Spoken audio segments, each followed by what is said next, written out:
Saya lagi gabung itu. Ya, oke, Dokter Agung. Assalamualaikum warahmatullahi wabarakatuh. Selamat malam, Dokter Ya. Agung. Waalaikumsalam Agung. warahmatullahi Mas wabarakatuh. Ulfa juga. eh Alhamdulillah, Allahumma sholli ala Sayyidina Muhammad wa ala ali Sayyidina Muhammad. Ini pertama kali terima kasih ke Dokter Agung ini sudah bersedia meluangkan waktu malam-malam Oke, sama-sama. memenuhi permintaan kami yang Oke, sama-sama. dalam arti eh untuk pelaksanaan asesmen LSPP 1 ini kami belum ada pengalaman kan begitu. Oke, oke, Jadi oke. kami cita-cita dengan Mas Ulfa, kemudian Mas Ulfa punya kontak dari Unair Oke, ya, Dokter oke. Agung. Jadi ya kami ingin mendengar lah intinya ingin mendengar kalau skema barangkali sama barangkali atau nanti mungkin ada dari Dokter Agung Iya, menyampaikan skemanya seperti apa dan kemudian yang paling penting untuk pengalaman pelaksanaan barangkali ya teknis persiapan sampai ke pelaksanaan bagaimana di sekolah vokasi Unair untuk skema penanganan reproduksi hewan mm-mm. dan kalau yang apa gimana dokter yang apa namanya pengendalian Penanganan penyakit. pengendalian penyakit. Yang Mm-mm. pengendalian penyakit ini itu baru diajukan tahun ini. Kalau nggak salah di bulan Juli kemarin, Oh, ya, ya, itu ya. sudah masuk ke BNSP.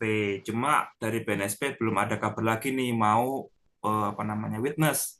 Jadi nanti BNSP datang ke vokasinya UNER nanti akan dilihat nih proses asesinya sebagai contoh nanti kalau misalnya sudah sesuai dengan standar nanti baru Ya, lisensinya diturunkan kayak gitu. oke. Berarti kita eh, ke skema penanganan reproduksi hewan ya, apa namanya? Skemanya. Betul. Kalau penanganan reproduksi sendiri ini sebenarnya kita mulai inisiasi itu di tahun 2017. Jadi belum ada Hmm. mungkin Dokter Ulfa tahu bahwa Ya, sekarang kan lagi gencar-gencarnya untuk yang Permentan 3 tahun 2019 ya, yang Ya, ya, paramedik. ya, Ah, ya, ya. itu, jadi kan kita sudah mulai dari tahun 2017. Kemudian pada saat itu ada pelatihan asesor dari LSP UNER. Kebetulan karena dari vokasi itu kan ditawari, ini ada nggak dosen yang mau ikut untuk sebagai asesor? Kalau mau nanti coba ajukan aja apa namanya apa SKKNI-nya bidangnya apa kayak gitu. Nah, waktu itu saya cari oh ternyata untuk SKKNI-nya itu yang 46 2013 ini. Akhirnya waktu itu karena saya bidangnya reproduksi, akhirnya saya sama dokter Eli itu pilih yang reproduksi dulu. Jadi yang akhirnya yang pertama kali terlisensi itu di tahun 2019 awal ya. Jadi witness-nya ya. itu di tahun 2018 akhir, terlisensi di 2019 awal. Jadi yang skema apa namanya Penanganan penanganan hewan. reproduksi. Mm-mm. Nah, karena sekarang kan apa ya eh, banyak ini sebenarnya permintaan untuk yang pengendalian penyakit hewan ya. Nah, harapan Ya. saya kalau misalnya dari PPNP ini misalnya mau membuat, mending yang pengendalian penyakit aja. Kenapa? Karena nanti mereka bisa kemana-mana. Dalam artian nanti bisa dipakai untuk di klinik, kemudian nanti bisa untuk di apa namanya di, di dinas nanti ya. Nanti mungkin akan lebih banyak terpakainya untuk yang skema itu dibandingkan yang Iya. penanganan penyakit hewan sebenarnya. Kayak gitu. Ini masukan saya aja. Karena memang sekarang kan lagi ada PMK ya, mungkin dengan adanya kalau misalnya mahasiswa punya itu akan lebih apa ya, lebih jos lah. Kalau misalnya di LSP PPNP ini masih belum menyusun gitu maksud saya. Tetapi secara teknis nanti kalau misalnya kita coba latihan nanti ya, itu pasti ya hampir sama aja, cuma nanti berbeda konteksnya kayak gitu ya. Jadi ini kalau di cluster, kalau di SKKNI 46 ini kan ada 4 ya, pengendalian penyakit, Iya. kemudian penjaga produk hewan ya, Iya. penanganan reproduksi sama pengujian laboratorium. Nah, Ya, sebenarnya ini kami ini sebenarnya untuk ketiga yang baru ya, yang reproduksi kan sudah terlisensi, yang tiga ini kan yang pengendalian penyakit dalam pengajuan, kemudian yang ini sementara kita mau nyusun yang apa namanya, yang keamanan produk hewan nih, tapi masih belum penentuan. selesai. Nah, kemudian ini juga menyusun yang laboratorium. Nah, Tapi ketika kalau kita lihat yang laboratorium ini agak sulit. Kenapa? Karena ada membuat preparat histopatologi. Nah, ini yang harus, karena kemarin itu kan ada perpanjangan lisensi dari saya dengan Dr. Eli ya. Itu kan ada master assessor mengatakan bahwa semua unit kompetensi yang ditulis di SKKNI itu harus diujikan. Wah, nah ini yang agak ketar-ketir ini untuk yang preparat histopatologi. Ini kan harus lama ini dan juga alatnya mahal. Karena terus terang aja kita ini apa namanya, vokasi ini kan masih baru ya, jadi untuk membeli alat yang ratusan juta ini masih belum ini, nah gitu. Ya. Nah kemudian kalau misalnya nanti dari PNP ini mau buat, mungkin lebih bagus yang pengendalian aja dulu. Karena apa? Karena dia lebih sedikit, kemudian mungkin untuk biayanya akan lebih murah. Karena paling yang banyak ininya paling ya cuma bedah bangkai, kemudian organoleptik ini bisa lebih murah dibandingkan kalau misalnya nanti mau buka yang laboratorium. Tapi harapan saya juga nanti dari PPNP bisa membuka 4 skema ini kayak gitu. Jadi nanti mahasiswa bisa punya pilihan kayak gitu. Tapi saran saya yang pertama itu adalah yang pengendalian penyakit ini.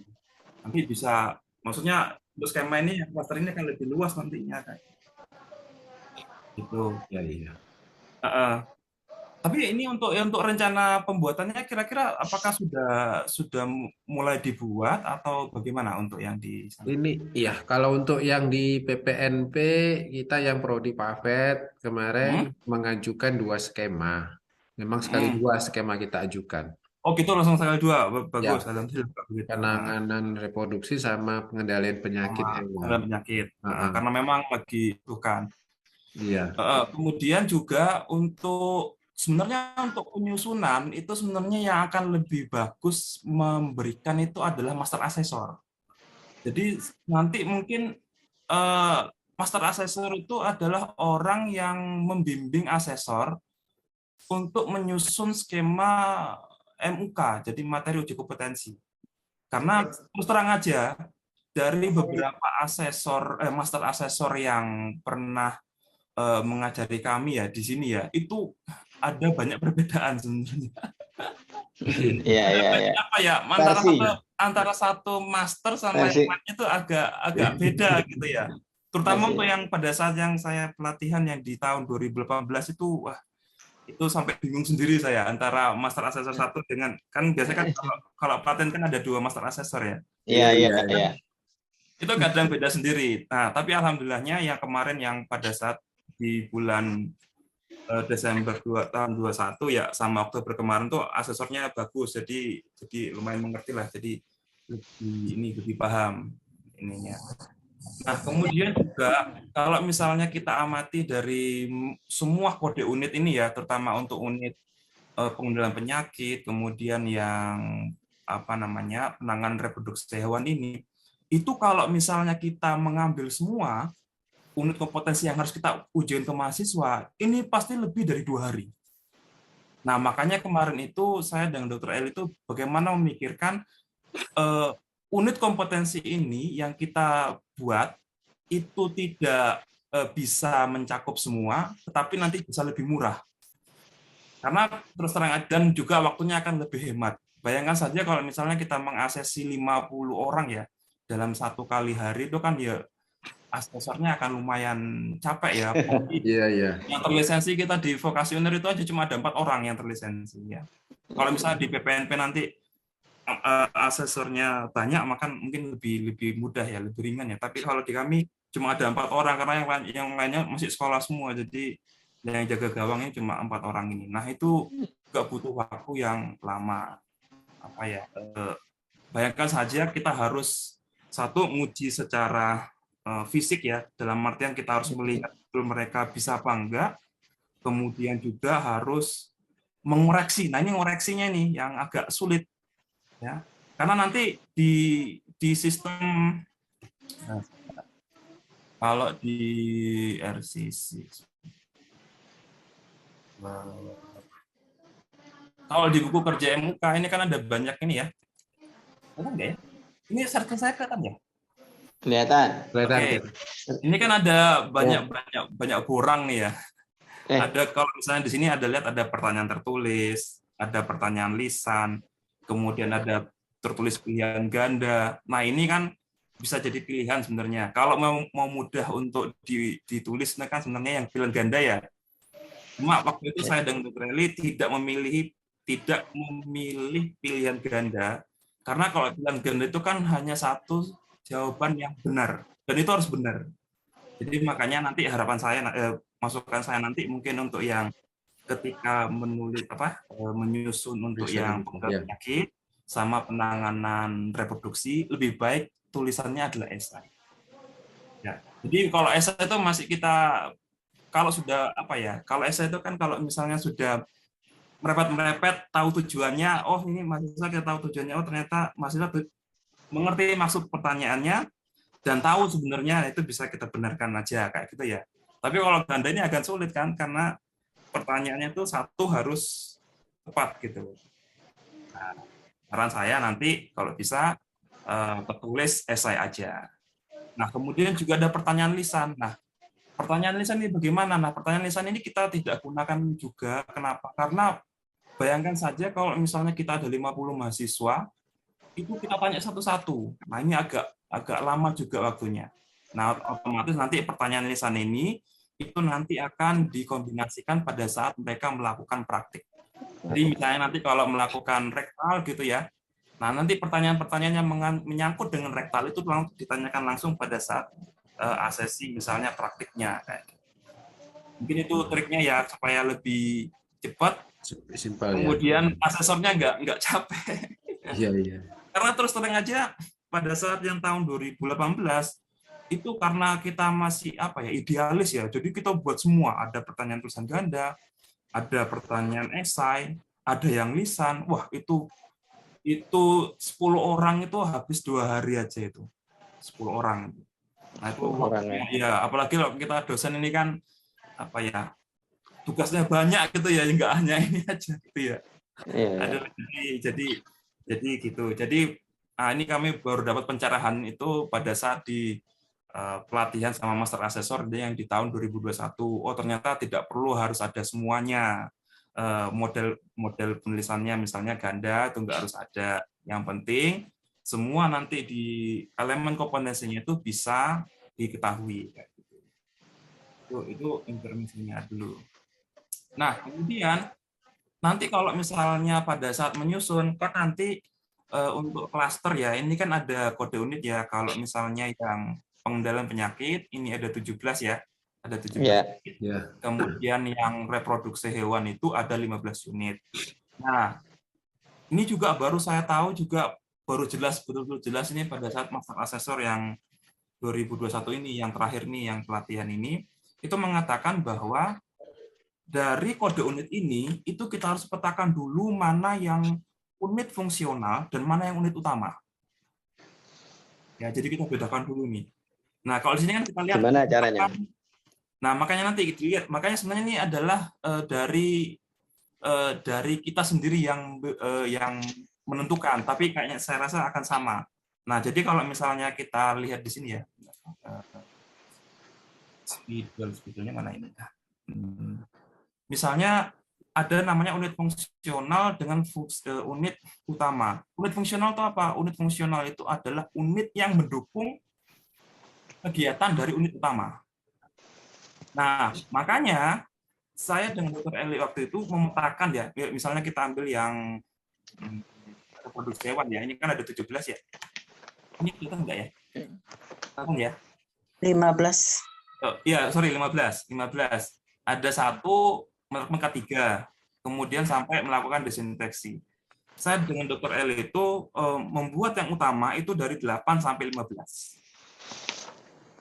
Yang fungsional itu nanti dititipkan di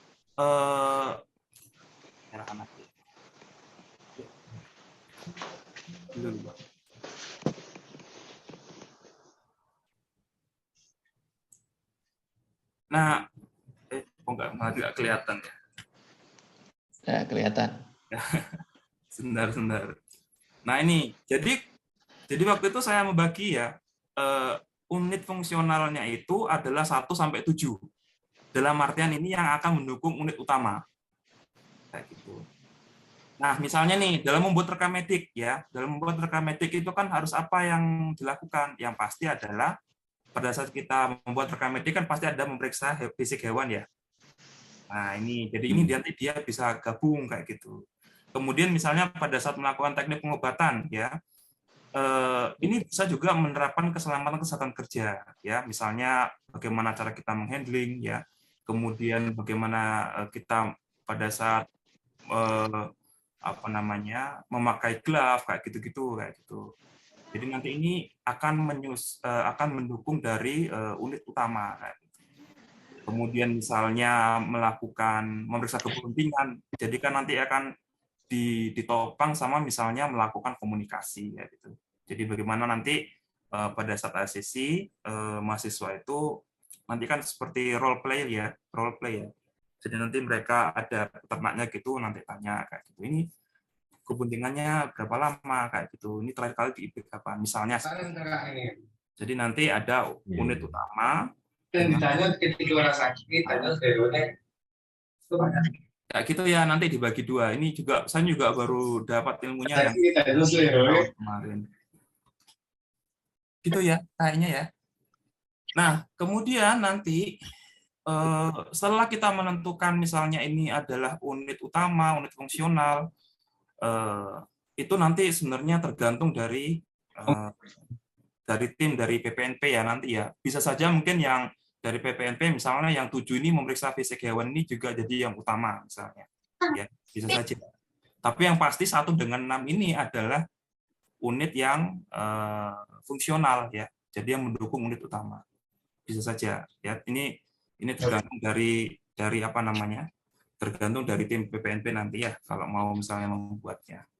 Nah, misalnya kemudian langkah yang ketiga ya, setelah menentukan unitnya ini unit utama, unit fungsional, otomatis nanti akan ada yang namanya form MAPA ya. Form MAPA ini adalah merencanakan aktivitas asesmen. Ya. Nanti di sini ada elemen 1 ya. Elemen 1 ini nanti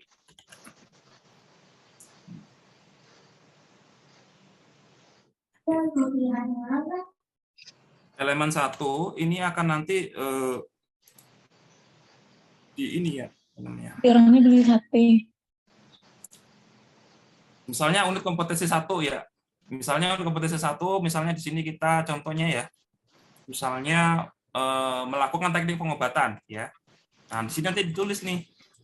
Nah, nanti Bang, ya M titik 075 XSS. Nah, nanti tinggal di copy aja ya M titik 075 XSS. Bentar.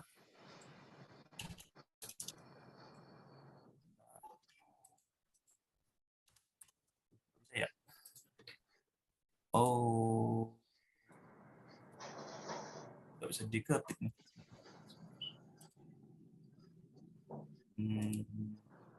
Ya.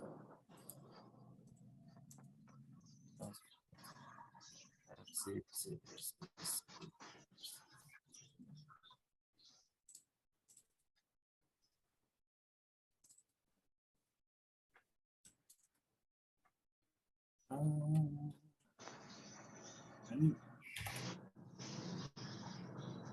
Ini contohnya misalnya nanti. Ini contohnya misalnya harus buat mapa dulu ya, mapa. Jadi mapa ini adalah borang di mana kita merencanakan aktivitas dan proses asesmen. Atau gampangannya di sini kita merencanakan apa yang mau kita ujikan dalam ujian tertulis ya, kemudian sama praktiknya. Nah, ini kita tulisannya di mapa ini. Nah, kemudian misalnya nih ya contoh ya, memeriksa kebuntingan. Kita coba cari memeriksa kebuntingan, dia kompetensi 20. 19, 20. Nah, ini ya. Misalnya ini untuk mempersiapkan rencana asesmen ini semua unit nggih. Jadi nanti semua unit 1 sampai 15 tadi ya. Ini saya contohkan satu unit aja, misalnya unit yang memeriksa kebuntingan hewan misalnya. Nah, di sini elemen 1 melakukan persiapan. Nah, ini kita tulis di sini, jadi kita copy paste aja. Elemen 1 melakukan persiapan. KUK-nya apa? Kriteria unjuk kerja. 1, alat dan bahan dipersiapkan. Ya. Kemudian yang kedua, hewan dipersiapkan sesuai dengan tujuan pemeriksaan. Ya. Ke-13, penerapan hygiene petugas dilakukan sesuai dengan prosedur. Nah, di sini buktinya apa yang mau kita lihat dari alat dan bahan dipersiapkan? Yang pasti, kalau alat dan bahan dipersiapkan, berarti kita harus melihat mahasiswa itu melakukan penyusunan alat-alat atau mempersiapkan bahan. Jadi pada saat di ujian kami di UNER itu, jadi di situ kita misalnya menyiapkan alat-alat di dalam satu box gitu ya. Nah, kemudian nanti mahasiswa itu akan mengambil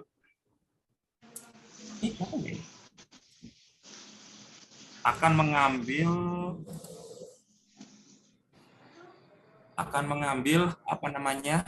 Bahan-bahan yang dibutuhkan untuk memeriksa kepentingan hewan apa aja sambil mereka menjelaskan. Nah, makanya di sini jenis buktinya adalah langsung L ya. Ini L, TL, T ini tertulis ya. Jadi langsung, tidak langsung tertulis ya. Nah, kalau buktinya adalah langsung, maka harus ada namanya CL atau checklist observasi nanti namanya. Ya. Nanti ada modelnya. Jadi gitu modelnya ya. Kemudian misalnya elemen 2 mengidentifikasi kebuntingan ya. Di sini ada ciri fisik hewan bunting dijelaskan. Nah, ini ditulis di sini 2.1 ciri fisik hewan bunting dijelaskan. Nah, di ciri hewan fisik bunting ini dijelaskan, ini apa yang kita mau lihat? Apakah langsung atau tertulis? Nah, kalau kami di sini adalah langsung dengan tertulis ya. Jadi langsungnya apa? Jadi nanti mereka misalkan pada saat di kandang, di sapi itu mereka harus bisa menjelaskan oh fisiknya itu di hewan bunting itu seperti ini kayak gitu. Itu nanti ada secara langsung. Kemudian cara periksa hewan bunting itu bagaimana? Dari ciri luarnya itu kelihatannya bagaimana? Itu nanti di langsung. Nah, kemudian di sini ternyata ada yang tertulis ya. Harus perlu diperhatikan juga bahwa di sini di dalam SKKN ini ada yang namanya pengetahuan dan keterampilan yang diperlukan ya. Nah, ini adalah hal-hal yang harus ditanyakan dalam bentuk tertulis. Nah, makanya di sini ada namanya T, tertulis. Nah, dan di sini ada karena dia bukan langsung ya, maka dia adalah DPT ya. Daftar pertanyaan tertulis 1. Nah, kayak gitu. Ya. Jadi nanti nggak bisa seenaknya dalam artian oh ini harus langsung, ini tidak langsung. Kalau misalnya kok langsung ya nanti disesuaikan dengan kondisi KUK-nya, kriteria unjuk kerjanya. Kalau cuma alat dan bahan disiapkan ya langsung aja. Tetapi kalau misalnya dia ini adalah sesuatu yang utama ya, misalnya ciri fisik hewan bunting dijelaskan ya. Nah, ini kan juga harus diperiksa secara tertulis. Karena apa? Karena di dalam unit kompetensi ini ternyata ada namanya pengetahuan dan keterampilan yang diperlukan ya. Di sini ada pengetahuan yang diperlukan apa? Anatomi alat reproduksi dan dasar fisiologi reproduksi. Nah, kalau di ciri fisik bunting hewan dijelaskan, nah di sini kami pakainya yang anatomi alat reproduksi ya. Jadi nanti misalnya kalau yang bunting kira-kira uterusnya yang mana, apa yang akan terjadi, apakah membesar atau apa kayak gitu. Nanti di pertanyaannya. Jadi memang semua pertanyaan itu ada di bagian pengetahuan dan keterampilan yang diperlukan. Nah, ini jadi pengetahuan diperlukan ini biasanya adalah yang digunakan untuk membuat soal tertulis dan lain-lain. Nah, ini misalnya, kemudian yang kedua ini ya, pemeriksaan kebuntingan dilakukan dengan jenis hewan. Ini ada ya, pemeriksaan kebuntingan dilakukan dengan jenis hewan. Nah, ini bisa apa? Bisa secara langsung dan bisa tertulis. Nah, di sini nanti bisa, ini kami pakai 2 hewan, jadi hewan besar dengan hewan kecil, karena SKKNI-nya ini lebih umum ya, jadi tidak seperti yang SKKNI yang IB atau ATR ya, ini lebih umum, jadi makanya kami pakai 2, sapi, kemudian dengan yang kecil. Cuma hewan kecilnya karena kita nggak pakai hewan yang hidup, karena pasti rewel ya kalau misalnya 50 orang, jadi kita pakai model boneka aja. Yang penting mereka secara SOP atau pada saat menjelaskan itu sudah paham kayak gitu. Paham cara ininya menjelaskannya. Nah, ini hasil tanya jawab tentang pemeriksaan kepentingan berbagai jenis hewan. Ini bagi DPT 2. Nah, di sini nanti dia sebenarnya masuknya di anatomi alat reproduksi juga ya. Jadi jenis hewan ini kira-kira pemeriksaannya bagaimana nanti disesuaikan. Kemudian juga dengan dasar fisiologi reproduksinya. Nah, kalau ini sudah dibuat, nanti ini sebagai acuan kita dalam membuat 1 ujian praktikumnya, 2 adalah ujian tulisnya nanti. Nah, kalau di kami di sini memakai ujian observasi ya, jadi melihat langsung, kemudian dengan ujian tulis esai. Bisa juga di sini jadi tulisan ujian lisan ya, atau ujian ujian pilihan ganda. Cuma pilihan ganda tadi seperti saya bilang itu harus betul ya, benar ya, harus benar. Nah, tapi memang keunggulannya akan lebih cepat diperiksa. Nah, tapi kalau dari kami pakai yang esai aja. Jadi misalnya kalau ada ini masih bisa dibetulin lah. Nah, gitu. Oh, kita sudah lihat secara observasi mereka bagus ya, pasti lulus kan. Itu intinya. Mungkin ada yang tanyakan, kayaknya ini deh yang utama ya, kayaknya ya. Apa terlalu cepat ya? Oke, enggak. Enggak ya. Pas. Nah, kemudian juga Bapak Ibu juga harus ini mengetahui ya. Nanti pada saat membuat pertanyaan itu ada namanya membuat pertanyaan 5 dimensi ya. Ada dimensi task skill, ada text management skill, ada contingency management skill, ada role atau dress ya, atau sama transfer skill. Nah, bedanya apa? Nah, ini nanti file ini akan saya bagikan ya, jadi nanti akan lebih mudah membuatnya nanti ya. Nah, misalnya skill-nya apa? Melaksanakan tugas-tugas pokok. Ya. Nah, kalau di sini apa tadi? Misalnya, ciri-cirinya apa? Menunjukkan kemampuan mengerjakan satu tugas. Misalnya, kalau di dalam ini ada namanya tadi melakukan persiapan ya. Jadi, persiapkan hewan. Nah, ini bisa adalah sebagai TS atau task skill. Nah, kalau TS pertanyaannya apa? Siapkan peralatan yang digunakan ya, atau di sini hewan. Jadi siapkan hewan yang digunakan. Ini sudah jadi satu soal. Nah, biasanya TS ini digunakan untuk yang observasi langsung. Atau bisa juga tertulis, misalnya sebutkan jenis-jenis kendaraan. Ini kalau misalnya di ini ya, ini orangnya masternya itu orang mesin ya, nggak salah ya. Jadi dia soal-soalnya ini soal-soal mesin gitu. Nah, tapi di kita misalnya apa? Skill misalnya sebutkan jenis-jenis alat. Tapi ini kan terlalu mudah gitu ya. Nanti kalau ini dibuat aja dalam bentuk langsung aja supaya waktunya lebih singkat. Nah, kalau di kami untuk yang tulis biasanya adalah yang kontingensi. Jadi adalah kemampuan merespon dan mengelola ketidakteraturan. Misalnya dalam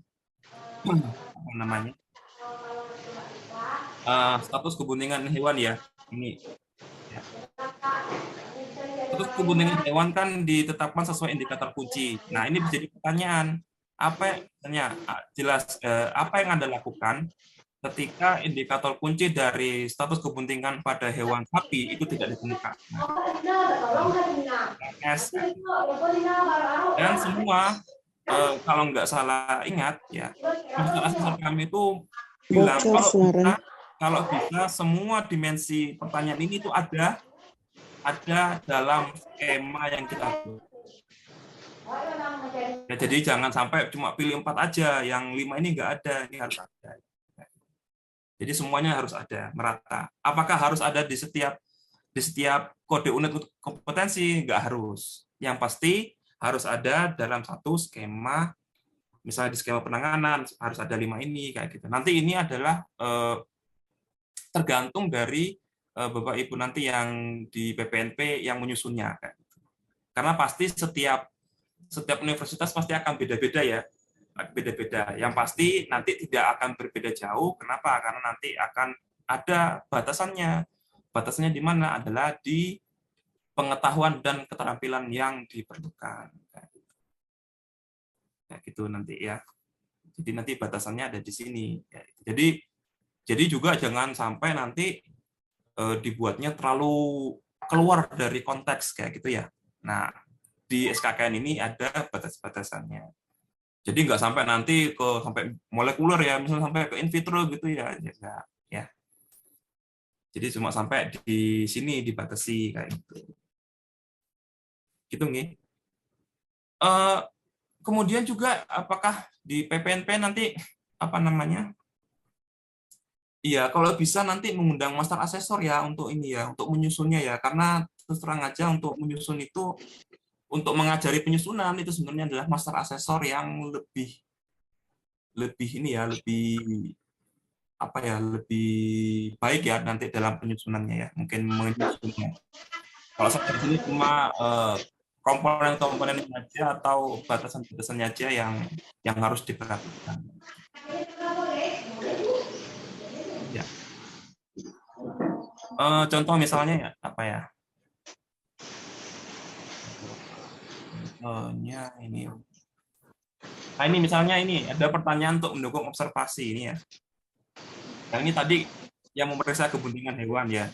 Nah pertanyaannya, ini yang CMS tadi yang saya bilang, apa yang Anda lakukan ketika dalam melakukan persiapan hewan bunting di lapangan, kandang jepit yang digunakan mengalami kerusakan. Nah ini adalah jenis pertanyaan yang namanya CMS tadi. Jadi di luar dari ketidakteraturan. Nah, ini ya. Kemampuan merespon dan mengelola ketidakteraturan dan masalah-masalah dalam pekerjaan rutin. Jadi ini kita membuat soal kalau misalnya suatu terjadi di luar dari ekspektasi ya. Biasanya ada bencana alam ya. Jadi bisa juga nanti soalnya ini apa namanya? Apa yang Anda lakukan kalau misalnya kandangnya itu terkena banjir kayak gitu ya. Sesuatu yang di luar kendali. Pertanyaan kayak gitu juga harus ada. Nah, apa tujuannya? Sebenarnya tujuannya adalah untuk melatih mahasiswa itu bekerja dalam kondisi yang ya. Jadi sesuatu yang tidak biasa gitu, mahasiswa tuh harus bisa berpikir lebih cepat gitu ya. Nah, ini contoh soal-soal yang CMS ya. Jadi sesuatu kondisi yang tidak bisa dihindari atau bukan karena kelalaian dari asesi. Nah, misalnya kalau ini listrik mati, ini kan bukan kelalaian dari asesi kan, berarti kan ada pemadaman pikiran kayak gitu. Nah ini kayak gini-gini yang harus ada juga. Jadi soal ini apakah harus ada di setiap komponen? Tidak harus, tapi dalam satu skema harus ada. Biasanya yang CMS ini adalah untuk soal-soal yang melakukan sesuatu yang apa ya, yang prosedural gitu ya, tapi dikasih sesuatu yang tidak apa ya, yang tidak normal ya. Itu sih pesannya dulu dari master asesor kayak gitu. Ini sebenarnya untuk melatih critical ini ya, critical thinking.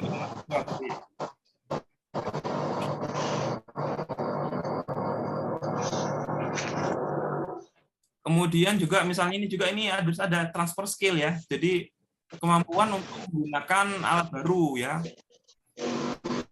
Makanya nanti kalau di pengendalian penyakit misalnya kalau memeriksa darah dengan metode jadul gitu ya. Bagaimana kalau misalnya dengan metode alat yang baru? Ini adalah transfer. Jadi kemampuan dengan lingkungan alat yang berbeda tuh. Penting adalah ini pertanyaan 5 nanti tak kirimkan ke ini ada contohnya, jadi nanti lebih gampang ya. L ini adalah langsung, rangkang ini biasanya dilakukan kalau observasi ya, atau prakteknya gampangannya. T ini adalah tulis biasanya ya.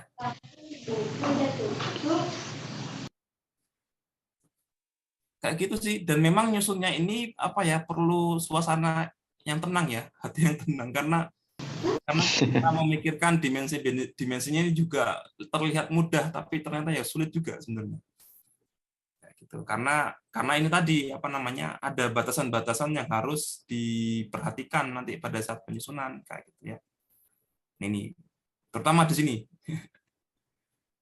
Nah, ini yang apa namanya, yang ya karena SKKNI ya, jadi kita harus batasannya yang ngikuti ini ya. Kalau misalnya nggak ada batasannya ya los aja gitu ya. Tapi kita nggak bisa seperti itu ya, ada batasannya.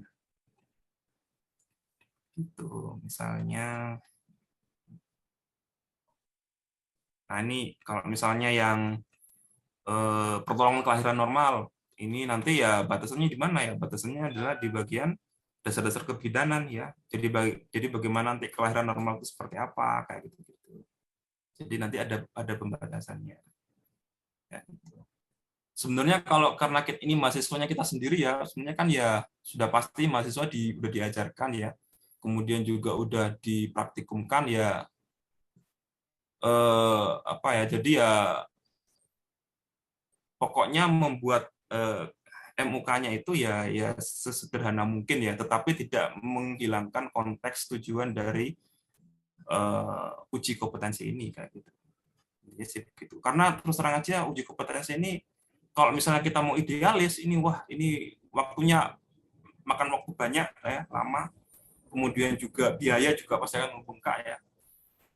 Apalagi kalau misalnya untuk nyetak soal ini ya, nyetak soal apa namanya, soal esai gitu ya. Nah, esai sama pilihan ganda gitu ya. Nah, ini udah berapa ini ya, sehingga nanti akan mempengaruhi dari biaya yang akan mereka bayarkan. Tapi alhamdulillahnya untuk mahasiswa vokasi itu setiap tahun tuh ada beasiswa dari Diksi, Direktorat apa vokasi ya, dari Kemendikbud sama BNSP. Jadi nanti mereka dibayarin sama mereka, jadi gratis. Jadi alhamdulillahnya kemarin ini dapat itu, jadi mahasiswa nggak bayar kayak gitu. Karena kalau misalnya mandiri ini pasti akan nilai apa namanya, biayanya akan membengkak, betul. Kayak gitu.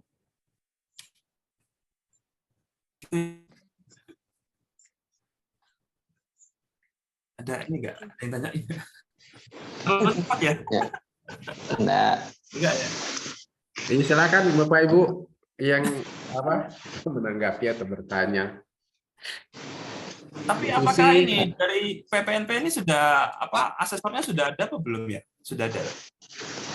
Asesor kita di Repro ada 3 Mas ya. Udah lisensi asesor. Iya. Oh, berarti sudah tahu ya cara membuatnya ya? Ya. Buat ini Jadi ya, MUK-nya. Iya. Jadi kita di paramedik ini ada 1, 2, 3, 4, 5 ya, 5 yang lisensi asesor ya, asesor. Pak Ketua Prodi itu Pak Miko itu di LSP, dari LSP Pertanian, Kementerian Pertanian ininya asesornya. Kemudian kami ini dari Pertanian Nasional yang di Malang, Singosari Malang kemarin itu kita ini pelatihan asesornya. Oh gitu. Ya. Masalahnya dari sana berarti ya yang ngajarin ya? Ya, master asesor kemarin dari LSP 1. Ya, dari Pak Legimin kemarin, Pak Legimin, Yohanes Legimin kemarin itu ininya. Kita kemarin juga sempat sehari belajar tentang penyusunan MUK ini, tetapi kan ya sama kayak Mas Agung jelaskan tadi, karena master asesornya kan bukan backgroundnya kan bukan dari bidang kita kan. Betul. Nah, tadi penjelasan tadi cukup membantu kita itu, bagaimana contohnya seperti apa, itu cukup membantu kita. Nah, sekarang diskusi kita lah ininya. Kalau dalam pelaksanaan praktek checklist observasinya itu ada, itu ada berapa kelompok? Tadi menariknya kan memang kemarin Mas Asesor juga menyarankan kita untuk praktek checklist observasi itu dikelompokkan. Misalnya kayak tadi Mas Agung jelaskan dari keselamatan kerja digabung dengan Betul. pemeriksaan kepentingan seperti itu. Nah, kalau di apa yang checklist observasinya itu ada berapa kelompok dari 15 tadi, ada berapa kelompok untuk anunya ini checklist observasinya? Ikuti checklist ini, ikuti yang utama. Berarti dari 8 Utama, 8 sampai ya. 15. 8 sampai 15 ya. Betul. Satu-satu. Berarti berarti ada 8, 9, 10, 11, 12, betul, 13, sampai 14, 15. Ada berarti 8 ya. observasi. Nah, biasanya nanti untuk yang membuat rekam medik, meskipun dari checklist observasinya beda-beda ya, tapi biasanya akan dilakukan dalam satu waktu. Kan rekam medik sama teknik pengobatan ini kan hampir sama ya. Bisa dalam satu kali running gitu ya. Jadi waktunya kan. Iya. Tuh. Kemudian isolasi hewan ini kan, nah ini juga makanya isolasi hewan ini antara per skema itu kan beda-beda tujuannya.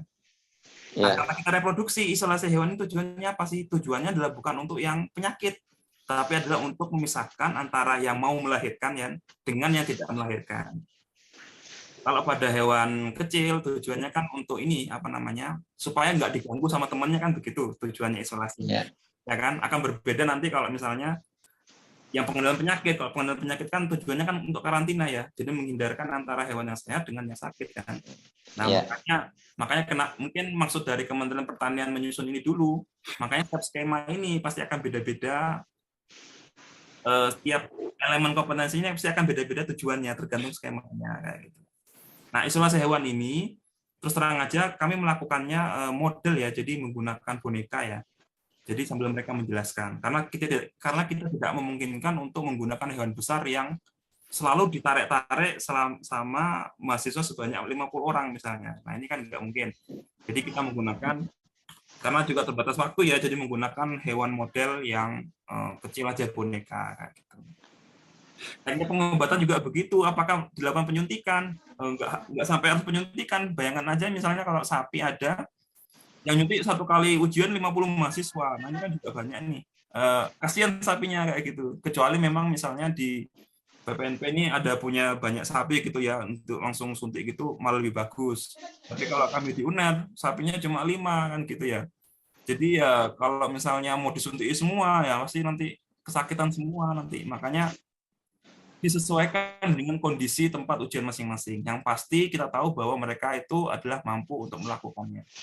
Nah, bagaimana? Jadi pada saat misalnya melakukan teknik pengobatan, misalnya untuk nyuntik ya, jadi nggak usah sampai disuntik. Ya paling cuma teknik pengambilan obat, kemudian kalau mau disuntik di bagian gluteus di mana, nanti mereka praktikkan tanpa melakukan injeksi langsung. Jadi nanti tergantung kondisi situasi ya, kayak gitu.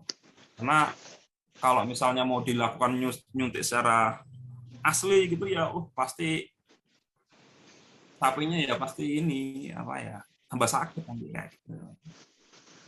Jadi nanti kalau misalnya punya kandang yang besar gitu, sapinya banyak, langsung melakukan suntik itu malah lebih bagus kayak gitu. Jadi nanti memang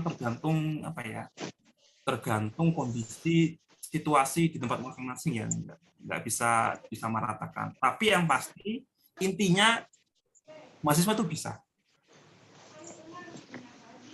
Misalnya dari teknik pengobatan, misalnya nyuntik kan dulu kan sudah pernah dipraktikumkan misalnya ya, jadi mereka sudah tahu nyuntik gitu. Nah, apalagi mereka sudah PKL, pasti kan sudah mahir tuh nyuntik. Nah, ini kita sudah anggap mereka sudah mahir lah kayak gitu. Itu ininya.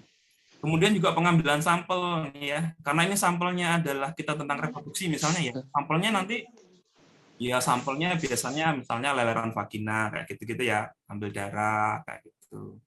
Kemudian kalau misalnya yang pengendalian penyakit ya nanti sampelnya apa? Sampelnya biasanya darah atau feses kayak gitu ya, untuk melihat kuman-kuman parasitnya misalnya kayak gitu ya. Jadi tergantung skemanya yang mana kayak gitu. Kalau kita direproduksi ya berarti kita fokus-fokus ngambil sampel yang direproduksi kayak gitu. Makanya nanti akan berbeda nanti. Tuh. Izin bicara Mas Agung. Oke, silakan Ibu. Ya. Assalamualaikum warahmatullahi wabarakatuh. Wabarakatuh. Saya Prima Cynthia. Jadi saya di bagian reproduksi ini.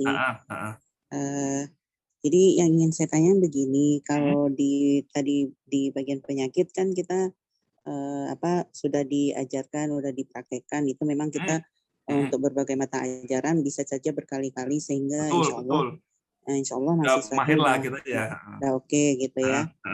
Belum pun pergi PKL udah insya Allah lah bagus gitu ya.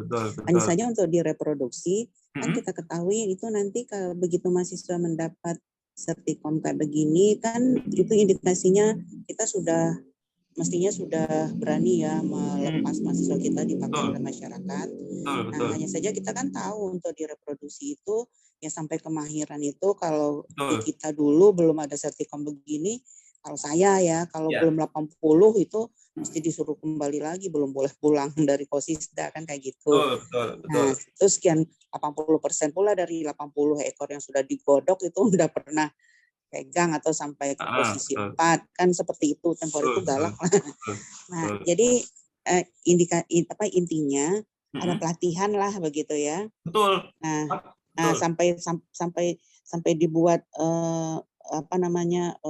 sehingga menimbulkan trust oleh masyarakat itu. Nah, sekarang untuk direproduksi itu kalau di UNER gimana?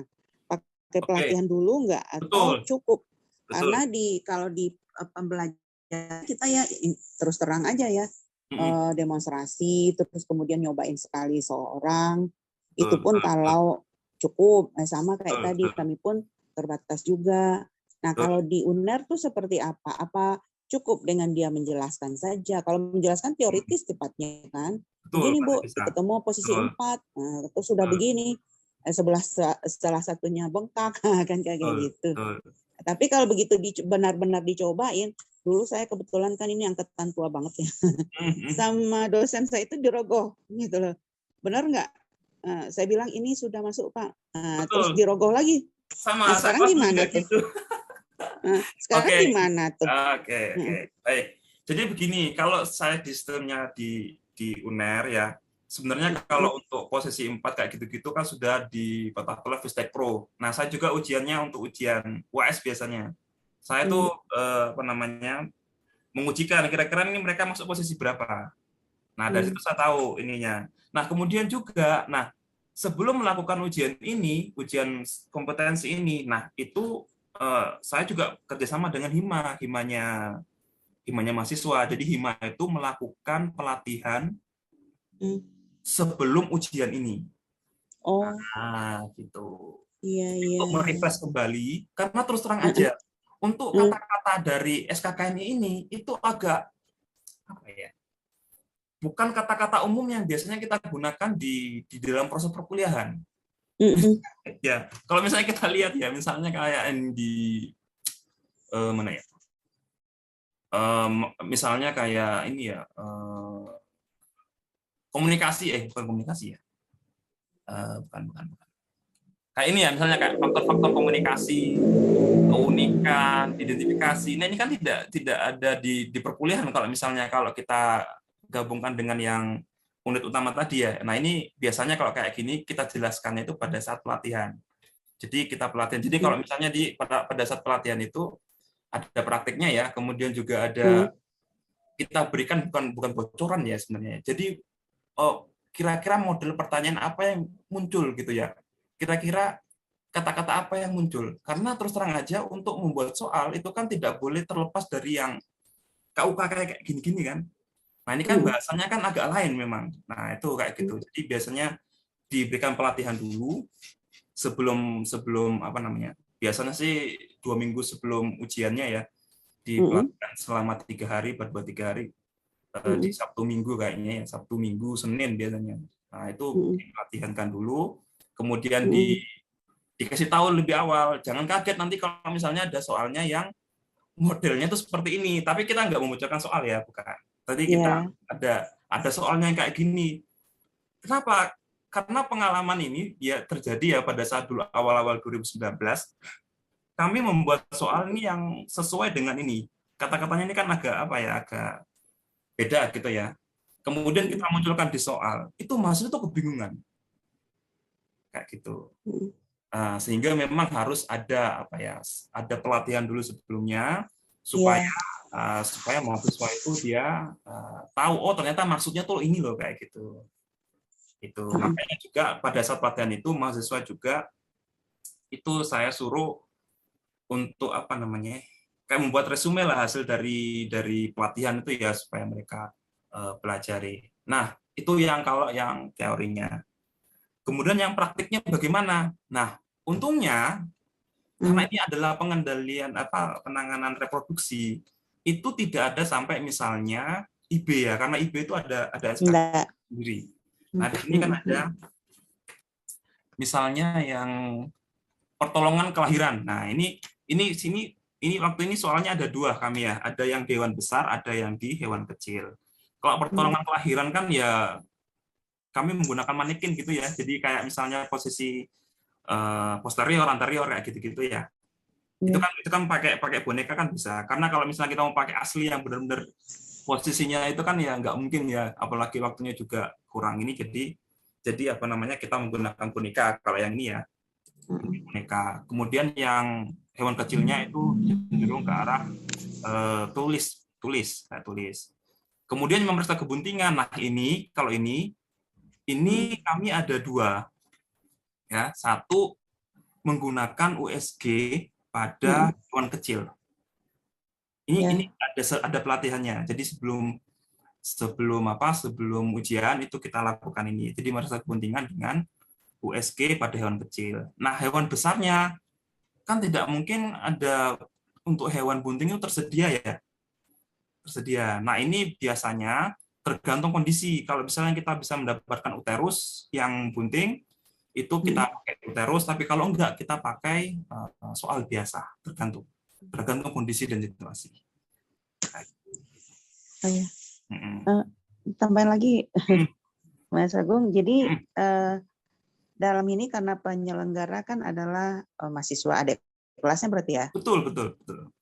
Nah, itu bayar tapi diawasi dalam artian mereka nanti sebagai kan, event organisernya aja. Iya, kita mentornya atau ya sebagai apanya lah, pelatihnya kali ya. Betul. Tapi sebenarnya pakai bayar nggak, Mas? Kenapa? Pakai bayar nggak? Kalau mahasiswa itu kayaknya bayar untuk biaya makannya aja. Kalau dari kami untuk mentornya itu nggak bayar sama sekali.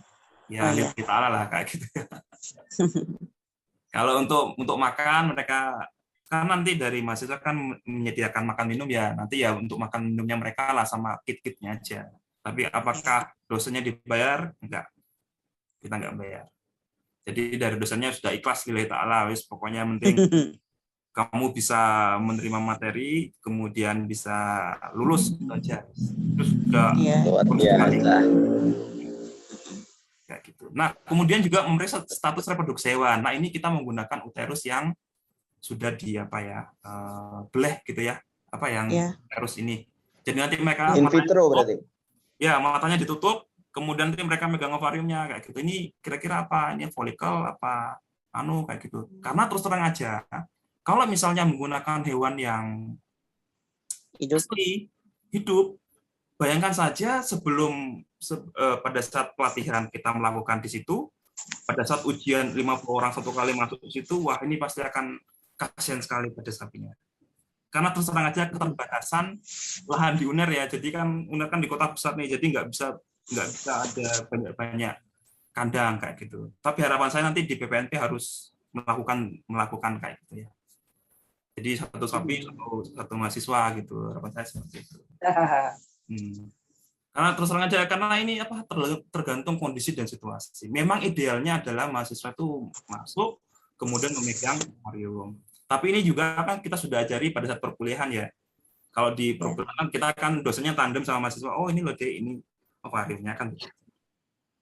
Berarti Dokter Agung ini berarti yang tadi Dokter Agung bilang yang termasuk kompetensi utama ini semuanya itu diujikan prakteknya ya. Betul. Dari 8 sampai 15. Betul. Iya. Cuma secara teknisnya nanti dikondisikan ada yang pakai hewan sebenarnya, ada yang maniken. Karena kalau kita mau pakai hewan sebenarnya itu juga apa ya, kasihan hewannya, apalagi kalau hewannya sedikit. Iya, iya, iya. Nah, jadi kita juga kan harus apa ya, animal welfare lah. Gitu. Berarti gimana teknisnya ini, Dok Agung? Nah, Ini kalau nggak salah di formnya, kalau yang untuk tugas praktek di 1 IA 02 ya? IA 02. IA 02. Di mana itu? Saya belum lupa nggak bisa. Jadi Oh teknisnya ya, ini gimana? skenario.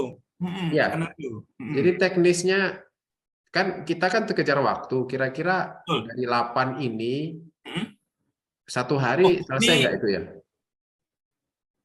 Ini makanya kalau kami 2 hari. 2 hari ya. Iya. Bisa 4 hari ya. 2 hari itu untuk 10 orang. 2 hari itu untuk 10 orang.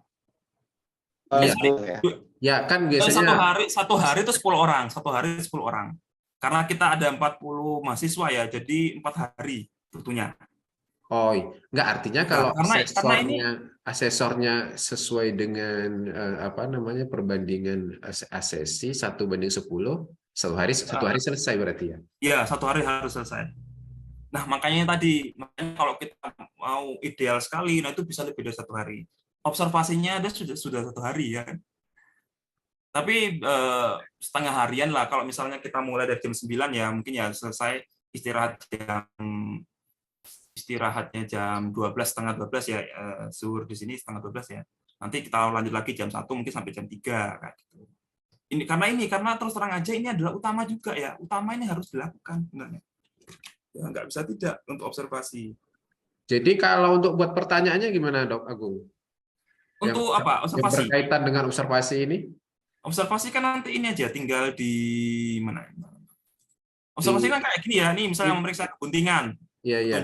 Nah, ada skenarionya. Di skenario itu kan kita siapkan alat dan dokumentasi dan lain-lain, USG ya. Kemudian peralatan sabun USG, gel USG. Nah, nanti langkah kerjanya ini sesuaikan dengan yang di ini apa namanya? KUK ya, kompetensi ya. Di KUK kriteria untuk kerja. Nah, tapi nanti kata-katanya kan diubah menjadi kata-kata aktif. Siapkan kan ini alat dan bahan disiapkan. Jadi nanti kata-katanya siapkan alat dan bahan. Kayak gitu. Kayak gini. Nah, misalnya ini siapkan hewan sesuai dengan tujuan pemeriksaan. Nah, di sini nanti akan ada sambil ditanya nih, kira-kira tujuan pemeriksaan ini apa nanti kayak gitu. Bagaimana cara mempersiapkannya? Kayak gitu. Nah, kemudian ini lakukan penerapan hygiene. Nanti ini mahasiswa harus melakukan penggunaan APD kayak gitu. Gitu. Jadi memang setiap ini makanya nanti di unit yang pertama kan keselamatan kesehatan kerja ya, itu bisa saja akan ada muncul di setiap proses-proses yang utama tadi kayak gitu. Nah, identifikasi kepentingan, jelaskan ciri fisik kepentingan. Nah, berarti nanti mereka sambil identifikasi nanti akan sambil dijelaskan kayak gitu. Nah, itu. Nah, cuma yang beda nanti adalah di bagian checklist observasi ya kayaknya. Yeah. Oh ya, ini ada lagi pertanyaan mendukung observasi ya. Tadi ini yang CMS tadi ya. Ini pertanyaan observasi. Oh ya. Ya, CMS. Jadi nanti pada saat mereka itu sambil melakukan, sambil kita tanya ini yang CMS. Kalau misalnya terjadi suatu kejadian yang yang tidak terduga misalnya ya, menggunakan USG ternyata mati, apa yang kamu lakukan kayak gitu ya. Jadi gitu, checklist observasi mana ya? Checklist observasi.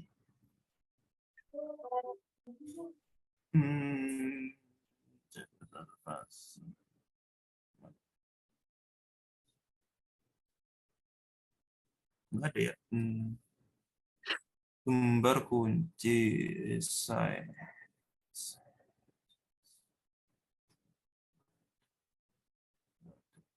Enggak ada ya. Ini ya. Oh ini ya. Nah ini jadi ada checklistnya nih. Misalnya pada saat elemen melakukan ini kan pemeriksaan kepentingan ya. Melakukan persiapan, mempersiapkan alat dan bahan. Nah nanti mahasiswa ini kan lagi mempersiapkan alat dan bahan ya sesuai yang kita sudah ini. Nanti kita lihat nih kalau sudah kompeten berarti kita klik kompeten kan gitu. Nah, pada saat ini mereka menjelaskan, oh tujuan pemeriksaan hewan ini adalah untuk ini. Nah, kita checklist, oh kompeten. Kemudian menggunakan APD, APD-nya mereka menggunakan benar nggak? Ada yang kurang nggak? Nah, kalau misalnya udah benar, kita cek. Kan gitu. Kemudian menjelaskan ciri fisik hewan bunting. Oh, ternyata dia bisa menjelaskan ciri fisik hewan bunting. Nah, jadi kita tulis. Ini sambil mereka melakukan loh ya. Jadi makanya supaya ini ya sambil tanya-tanya juga. Jadi kita nggak hanya melihat mereka melakukan, tapi kita juga sambil tanya. Nah, dari situ kita bisa menggali tingkat pemahaman dari mahasiswa ini. Iya. Jadi misalnya pada saat periksa, misalnya pemeriksaan fisik ya, jadi sambil kita tanya-tanya, oh kalau pemeriksaan ini bagaimana? Nah, kalau sudah kompeten kayak gitu.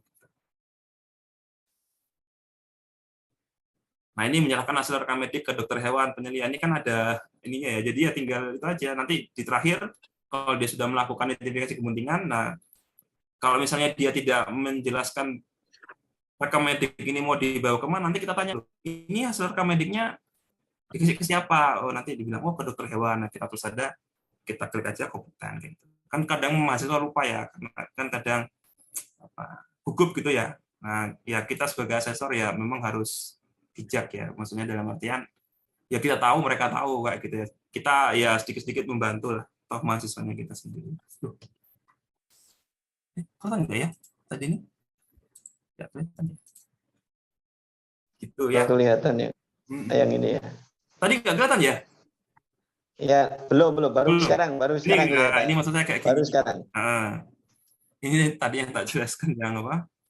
Kebuntingan hewan apa yang checklist observasi ya. Nah, kan biasanya yang ini biasanya yang paling sering ini ya apa ya biasanya. Nah, ini kita sebagai asesor yang menyentil ya apa ya istilahnya menanyakan biasanya ya. Nah, ini kita checklist kayak gitu. Saya sudah buat sampai di sini. Wah, mantap. Jangan mantap, yang di atasnya ada yang bolong. Ini contoh RCC ya. Jadi waktu perpanjangan sertifikat asesor itu kita tugasnya cuma 1 unit. Ya, cuman untuk skema kita semua elemen. Betul. Kan? Semuanya semua elemen. Oh ya Mas, kalau misalnya begini, apa kan untuk kalau kita nguji kan satu-satu elemen atau semuanya ya? Satu. Oh, satu elemen. Nah, sekarang kan untuk persiapan kita untuk menjadi... Oh enggak, maksud saya kalau untuk langsung ya. Satu mahasiswa itu langsung semua 8 elemen itu. Jadi biar dalam satu skema itu kan kita jajarkan seperti itu. Nah, yang kemarin diajarkan seperti itu karena kita kan kemarin tuh untuk persiapan LSP. Jadi semuanya dijajar begitu loh dalam satu skema ya, dalam misalnya kayak MAPA itu semua kayak dimasukin. Ini IA ya? Ini IA 1. Iya, IA 1 ini. Oh, yang MAPA, MAPA yang ini, MAPA. MAPA. Jadi maksud saya kan semua elemen. Kalau misalnya tadi Mas Agung bilang itu kan dijejer ya, mulai dari yang elemen ke berapa tadi 8 ya? 8 sampai 15. Nah itu dijejer ya sampai 15 begitu atau dibuatkan satu-satu pula? Dijejer aja ya? Oh, maksudnya buatkan satu-satu gimana ya? Maksud saya begini, satu skema terus dibuat satu IA dalam satu IA 1 itu. Langsung satu kali ini, satu form itu satu ini semua. Satu form ya, berarti tidak kita pisah-pisah ya? Enggak. Satu ini langsung. Iya. Oh, berarti sama yang diajarkan juga kemarin seperti itu. Ini kan ini contoh satu. Ini contoh aja soalnya. Kalau yang aslinya ini mulai dari yang 8 ya, mulai dari 1 malah 1 sampai 15. Ini contoh aja. Oh, jadi untuk persiapan LSP tetap aja dari 1 sampai 15 ya. Betul, betul. Nah, tapi yang tadi Mas Agung bikin bahwa itu strategi misalnya mulai 8 itu yang kayak gimana tampilannya untuk ke mahasiswa? Oh, gini. Jadi kan gini, maksud saya tadi awalnya itu kalau di skema kita ini kan ada bentar. Nah, kalau di skema kita ini kan ada 1 sampai 15. Nah, di sini dari awal tadi saya bilang bahwa untuk skema ini kita harus membedakan 2. Ada yang skema utama dan ada skema pendukung atau fungsionalnya. Nah, kalau di kami skema utamanya itu mulai dari 8 sampai 15. Kenapa? Karena untuk membuat skema medik pasti ada pemeriksaan fisik kesehatan dulu kayak gitu. Kayak gitu. Maksud saya begini, maksud saya tampilannya itu gitu loh. Tampilan formnya ini ke mahasiswa kita kasih itu seperti apa? Oh, yang ke mahasiswa nanti ini cuma yang diberikan ke mahasiswa itu kan cuma form untuk ujian esai aja kan? Esai aja sama lembar jawabannya. Tapi kalau untuk iya kan yang dikasih ke mahasiswa kan? Kalau di kita ya tetap ini ya semuanya dari 1 sampai 15.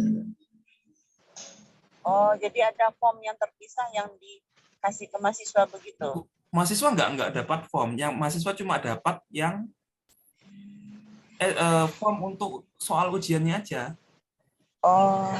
Semuanya form itu dipegang kita kan. Misalnya kayak tadi. Iya betul. Iya betul. Misalnya kayak checklist observasi ini, ya. Ini kan kita yang pegang. Iya. Nah, oh nanti untuk yang ini, kecuali untuk yang apa? Soal ini ya, soal persetujuan dan itu ya.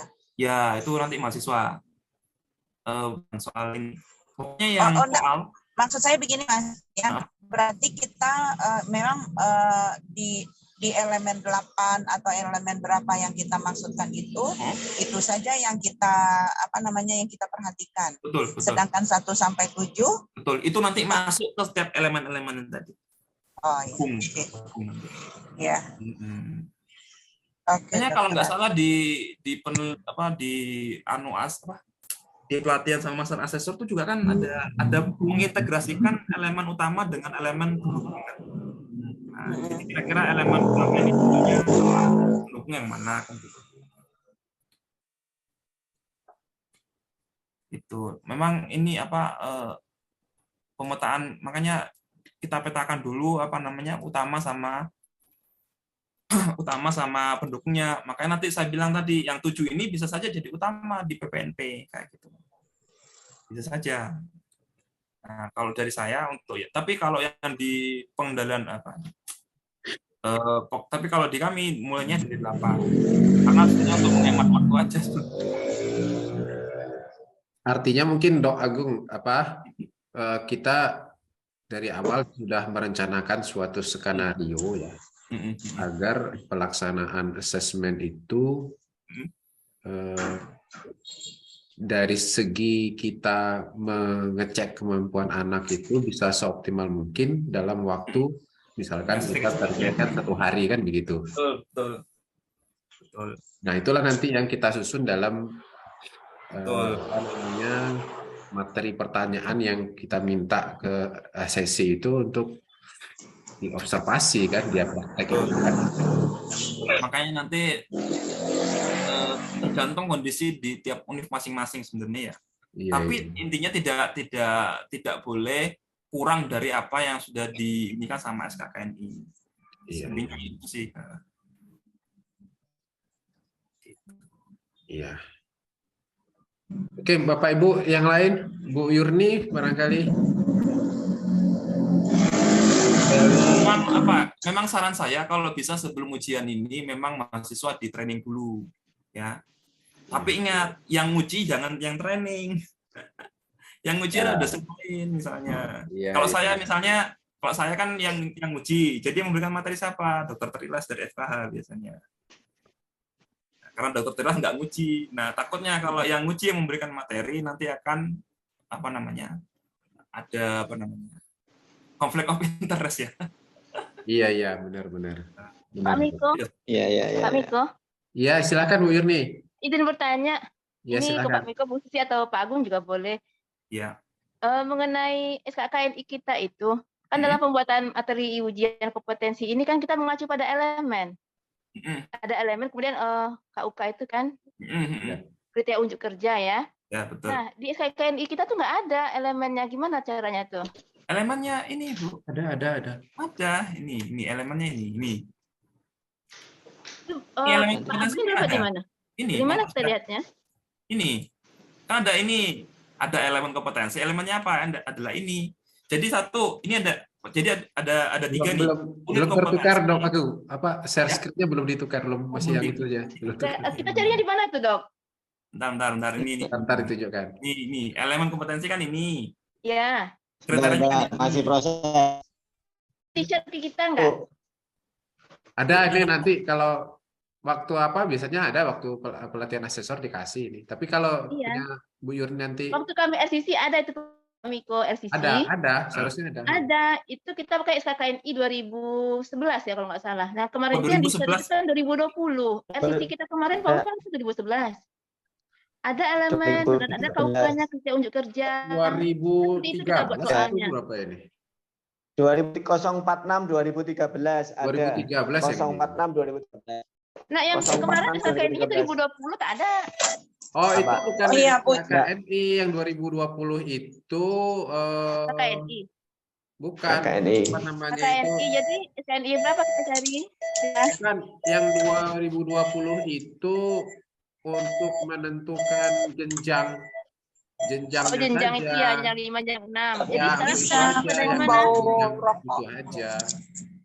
Makanya nggak ada ini. Punten Bu Yurni. Ya. Bu Yurni. Ya, jadi kita kan kemarin waktu yang pelatihan di Bukit Tinggi mengeluarkan yang SKKNI yang terakhir yang direkomendasikan oleh Pak Marjono. Jadi mungkin yang tempoh hari yang dengan Bu Yurni mungkin memang belum ada ini. Nanti dibagi ke Bu Yurni. Tolong dibagilah Bu Susi. Karena Susi buat MUK kan bingung ini MUK gimana buatnya nih, elemennya nggak ada. Iya, ada. Ada nanti, ya. Kita bagi ya. Oke, tolong share kalau udah itu kan kita bisa pula buatnya Bu Susi. Iya. Oke, terima kasih. Kalau di Peraturan Menteri Pertanian 3 2019, paramedik itu kan ada 4 ya. Paramedik IB, ATR, PKB, sama paramedik S1. Nah, S1 ini itu adalah pakai SKKNI yang 46 2013. Kalau yang IB, ATR, PKB ini pakai yang 2011, yang di Dewan Besar. Nah, makanya di yang penanganan reproduksi ini, makanya kenapa kami mengambil 2 hewan besar dengan hewan kecil. Karena memang nanti ini juga bisa digunakan untuk di klinik nanti misalnya. Kayak gitu. Nanti saran saya pada saat menyusun ini juga itu pada hewan besar dengan hewan kecil untuk yang reproduksinya. Karena kalau secara peta okupasi ini levelnya sudah level 5, kalau yang PKB ATR itu level 2, 3, 4, 5 juga kayaknya ya. Yang 5 itu yang ATR. ATR itu level 5. ATR. Nah, makanya kemarin ada yang tanya saya dari Pak Feti. Pak Feti itu menanyakan, kalau misalnya penanganan reproduksi ini apakah sudah bisa IB, ATR, PKB? Harusnya bisa, karena secara kompetensi ini lebih tinggi sebenarnya. Gitu. Sebenarnya, tapi kan dari dinas kan mereka kan mintanya yang 3 ini tadi kan kayak gitu. Karena di sini ada analisis menurut saya.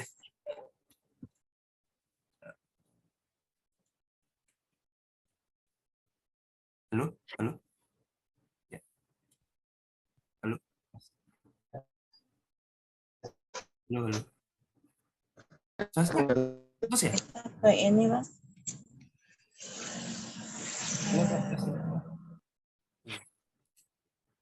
Soalnya masih kedengeran ya?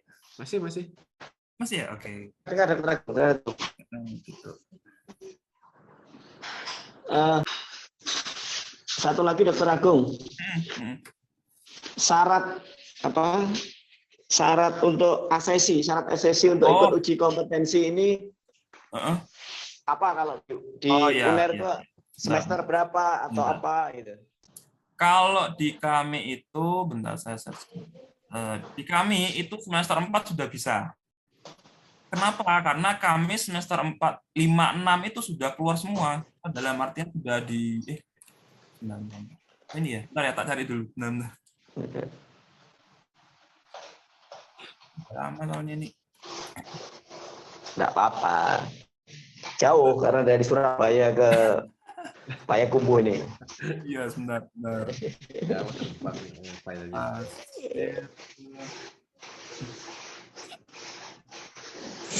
Sembari nyari boleh nanya nggak, Dok? Iya, silakan. Itu persyaratan nilai ada nggak? Oh, misalnya, nilai. Ya, misalnya B ke atas gitu, B dan A. Atau boleh yang sudah lulus dari pelatihan yang diadakan mahasiswa tadi. Nah, kalau syarat ya? Iya, Bentar. Saya cari skema itu. Bentar. Di skema di poin berapa itu? Poin 6. 6 ya? Poin 6 kalau tidak salah di skema itu ya. Poin 6.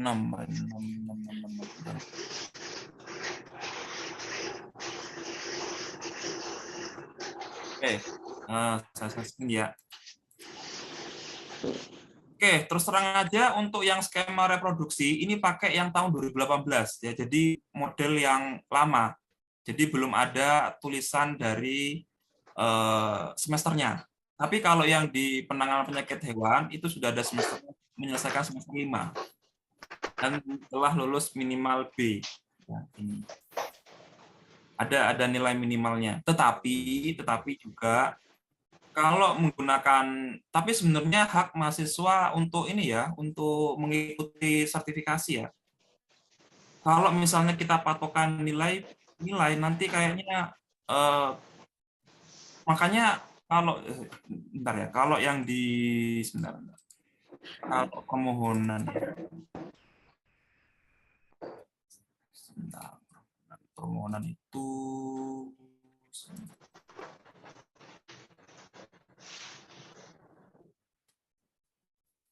ini yang direvisi berarti. Sebentar. Itu di template.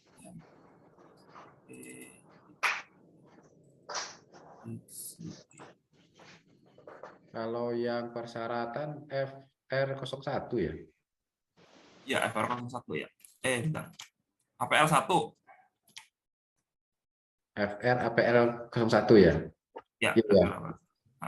Kalau itu, ini kalau yang reproduksi ya, karena kita memakai yang sistem lama ini. Jadi KHS semester 1 sampai 5. Atau sertifikat pelatihan yang dari ini kemarin yang mahasiswa itu. Jadi nanti ditampilkan. Kemudian itu yang reproduksi hewan ya. Yang penting intinya karena kita reproduksi ya. Jadi nanti ini kan nama prodi lama ya ini tahun 18. Pokoknya dia harus selesai mata kuliah yang fisiologi dan teknologi reproduksi. Manajemen reproduksi dan ilmu kebidanan. Ini sudah harus mengambil kuliah itu. Ya, dan harus lulus minimal B. Kalau di UNER sendiri memang untuk nilai yang jelek itu ada ujian perbaikannya. Jadi memang minimal harus B. Kayak gitu. Makanya nanti yang okupasi ya, yang ini dia ada nilai minimal B karena memang di vokasi sendiri kita itu ada kebijakan misalnya kalau nilainya rendah itu ada ujian ulang dan ada mentoring memang. Nah ini makanya di ini. Tapi bisa juga nggak ditampilkan kayak gitu. Boleh, yang penting mereka sudah ngambil lulus mata kuliah atau sudah mengikuti pelatihan. Atau lulus dari pelatihan itu kali ya? Ya, makanya nanti tergantung dari ini kan tergantung dari setiap LSP-nya ya, tergantung dari universitas masing-masing. Tapi karena ini kita mahasiswa, setidaknya harus ini mata kuliahnya juga ada, kemudian dengan sertifikat pelatihan itu. Tapi harapan saya sih untuk pelatihan itu nggak usah diwajibkan dimasukkan ke dalam persyaratan dasar. Oke. Jangan dimasukkan persyaratan dasar lah, karena nanti kan gimana gitu ya. Yang penting mata kuliahnya aja. Oke, apa namanya Dok Agung, ini karena kita ada dari LSP ini hadir di sini, ini pas pertanyaan tentang kesehatan ini menjadi diskusi juga kemarin dengan LSP. Ibu manajer. Ini selamat malam Bu Manajer, Bu Sri Novianti. Udah pesan sudah. Kok dibawa? Selamat malam Pak Miko, Pak Agung. Salam kenal. Salam kenal juga. Iya. Luar biasa ini prodi idola ini Pak. Semangat untuk bikin tugas. Ya sebesar kepala, iya mah. Zoom hasilnya belum ada nih.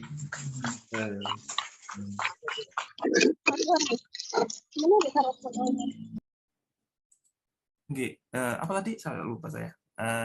Pokoknya itu tadi ya, misalnya persyaratan dasar, kalau misalnya harapan saya mungkin ya, masukan saya mungkin untuk yang persyaratan dasar tadi mengikuti pelatihan tadi kayaknya nggak usah dimasukin ya, kayaknya. Kecuali untuk yang asesi alumni mungkin ya. Yeah. Nah, karena kita kan untuk yang LSP yang ada skema paramedik ini kan kayaknya kalau untuk di universitas kan cuma baru UNER toh kayaknya ya. Baru UNER aja yang ada. Nanti itu bisa jadi tambahan untuk yang alumni aja yang sertifikat pelatihan tadi. Tapi kalau untuk mahasiswa mungkin makanya nilai, bukan nilai, mata kuliahnya. Misal tadi kayak pengendalian penyakit ya, pasti kan ada ini ya, ada apa namanya? Ada nekropsi ya, kemudian ada kesmafet ya, ada sanitasi karena nanti berhubungan desinfeksi. Kemudian ada pengolahan limbah, kayak gitu. Nanti tergantung dari mata kuliah yang di univ masing-masing gitu. Saya rasa ini juga syaratnya tergantung univ masing-masing ya. Jadi mungkin antara univ satu dan yang lain mungkin akan ada perbedaan kayak gitu.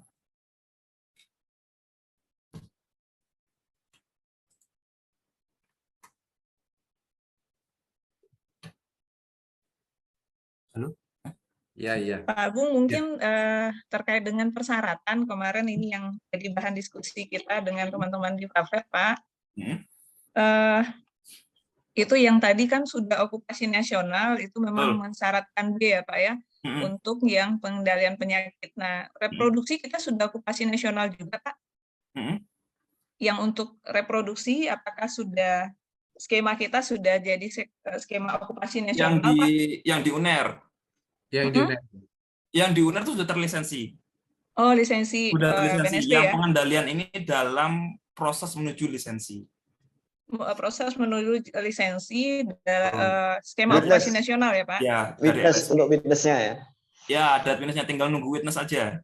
Oh iya. Filenya udah dikirim, tinggal nunggu witness. Karena saya kemarin tanya sama LSP UNER, apakah sudah ada jawaban dari BNSP untuk witness? Ada kayak gitu. Iya, antriannya lagi panjang. Iya, antriannya lagi panjang kayaknya memang. Apalagi setelah COVID ya. Iya benar. Baru pulih jadi agak. Jadi juga banyak. Iya, mungkin itu ya Pak ya. Memang kayaknya kalau untuk karena ini sertifikat kompetensi penjaminan profil lulusan kita menjamin kepada industri bahwa ya itulah tujuan kita. Betul. Iya Pak ya, kompetensi. Betul. Jadi ini kemarin juga itu yang jadi pertimbangan kita. Memang syaratnya harus lulus ya Pak, lulus dengan nilai B. Betul. Ternyata yang dari vokasi ketika ngasih hibah, mahasiswa yang boleh mengikuti ACC, calon ACC yang kita kirim memang syaratnya adalah minimal IPK 3 Pak. Betul. IPK. Nah ini menunjukkan memang orang yang dinyatakan kompeten itu secara akademis dia sudah lulus. Nah itu kayaknya yang harus dijamin. Betul. Nah kemarin kita kan ini yang kalau okupasi nasional mungkin bisa yang pengendalian hama penyakit kemarin sudah saya ajukan, saya sampaikan bahwa ini sudah okupasi nasional, kita tinggal adopt ya Pak. Tapi yang reproduksi prosesnya lisensi LSP jadinya ya Pak, lisensi untuk ini BNSP di LSP kita. Nah okupasi nasionalnya belum muncul kata wakalnya kemarin. Nah, mungkin terkait dengan persyaratan, memang sebaiknya disyaratkan ya Pak ya? Betul, dengan betul. nilai Disyaratkan B, ya? aja, betul. Disyaratkan aja, nanti kan sesuai mata kuliah masing-masing di tiap universitas ya. Karena kan nanti beda nama tapi tujuannya sama. Misalnya kalau di kami Kesmafet, mungkin di PPNT misalnya hygiene kayak gitu ya. Iya, benar. Ini enggak mungkin Pak Agung sebagai apa ya, bisa brainstorming juga nih dengan Pak Agung. Kemarin itu memang ada KKNI terbaru tentang paramedis ya Pak ya. Ada ya? Kesehatan hewan. Yang 621 2020 Pak. 621 2020 saya cari ya. KKNI baru. Nah, ternyata 2020. Iya, ternyata yang kita itu kesehatan hewan. Boleh ini nggak boleh dikirimkan nggak filenya boleh, di ini? Siap, saya kirim. Saya cari ini. Oke. Yang ini mungkin. Coba dikirimkan. Oke. Di sini kan salah satunya saya pusingnya gini, Pak. Paramedis, veteriner penanganan reproduksi hewan. Sama nggak Pak dengan yang ini? Yang mana? Yang tadi Bapak share. Sama ya Pak ya? Untuk jabatannya paramedis, veteriner penanganan reproduksi hewan. Nah ini di KKNI baru ini jenjang 6. Aduh, pusing saya. Makanya coba dikirimkan filenya. Oke, saya kirim ya. Bentar, karena seingat saya untuk yang kesehatan hewan itu ada memang ada satu lagi untuk yang dokter hewan sebenarnya. Saya takutnya yang 2020 yang dokter hewan. Karena dia sampai 9 kayaknya kalau tidak salah ingat. Makanya coba dikirimkan filenya, mungkin ada yang punya di kolom chat gitu. Biar saya lihat juga. Karena seingat saya untuk yang 46 2013 ini masih berlaku. Belum dicabut. Masih. Ya, ini muncul KKNI baru ya, Pak? Ini KKNI yang masuk di... Coba di share screen aja coba, biar saya lihat ini ya. Saya lihat sekilas.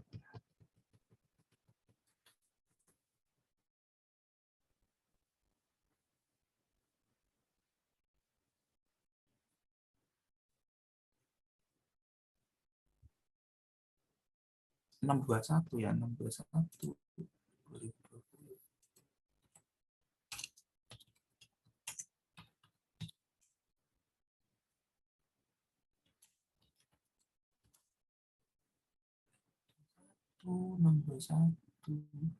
Yang ini kira-kira ya Pak.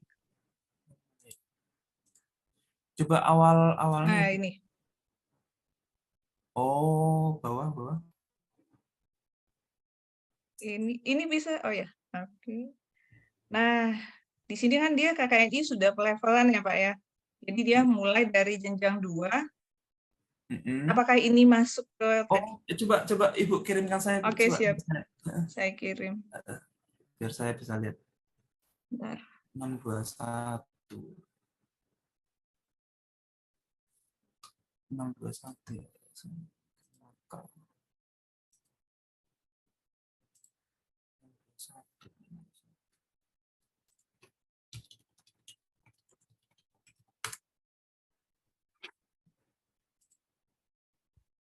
Saya cari di kementerian, enggak ada ya. Pertanian. Bu Sri, kalau saya lihat kalau untuk teknis pengujian maupun pembuatan MUK segala macam itu kan nggak berhubungan dengan jenjang KKNI ini ya. Kalau yang saya lihat ini ke jenjangan ini saya lihat. Kalau yang skemanya ini jenjangnya ini, kalau skemanya ini jenjangnya itu. Fokusnya ke situ sih kalau itu. Ya coba saya dikirimkan Bapak Ibu biar saya bisa lihat juga. Saya penasaran juga soalnya. Iya.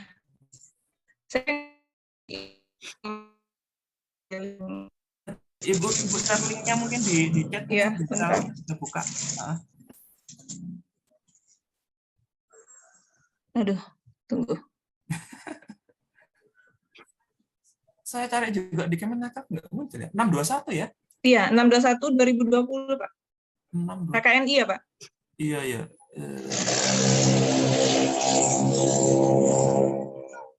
Kesehatan hewan. 620.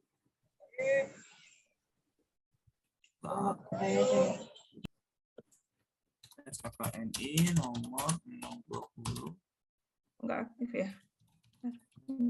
Salahnya di mana? 20. 61 Pak, 621 Oh, 2020. 621. Ya.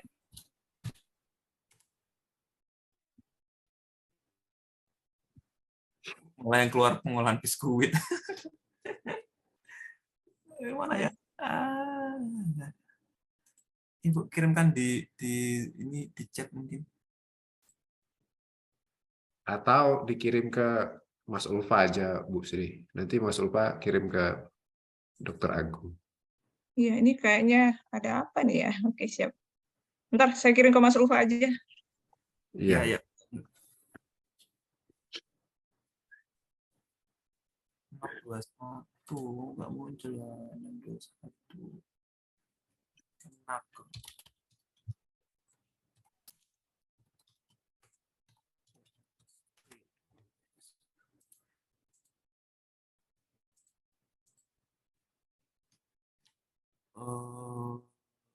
Ya, saya kirim lewat WA, tetapi masih proses berputar ini ke dokter. Iya, nih. Oh gitu. Ini jaringan ya. Iya kan. Kayak Zoom juga ini. 8 menit lagi. Saya pakai wifi nih. Oh iya iya. Udah enggak yang di saya. Oh, 6. Saya cari di ini juga nggak ada. 21. 621.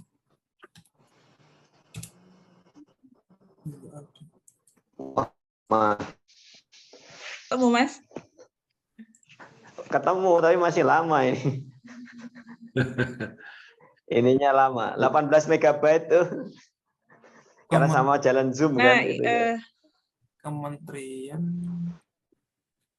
Ini Mas, linknya saya ngambil di Capman. Ya, share link aja. Saya biar bisa ini langsung saya download. Nah, ini Mas, kan kita ambilnya di Kemenaker ini Mas. Yang ini 621 tahun 2020 Kementerian Pertanian. Oh, sebentar. Yang bidang kesehatan hewan. Bentar. Kemenaker. Saya ketik manual. Kemenaker tentang KKNI, dokumen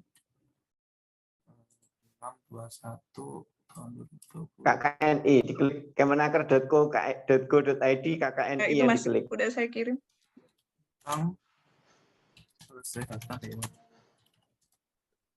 Kayak jaringan tadi nggak mau terkirim.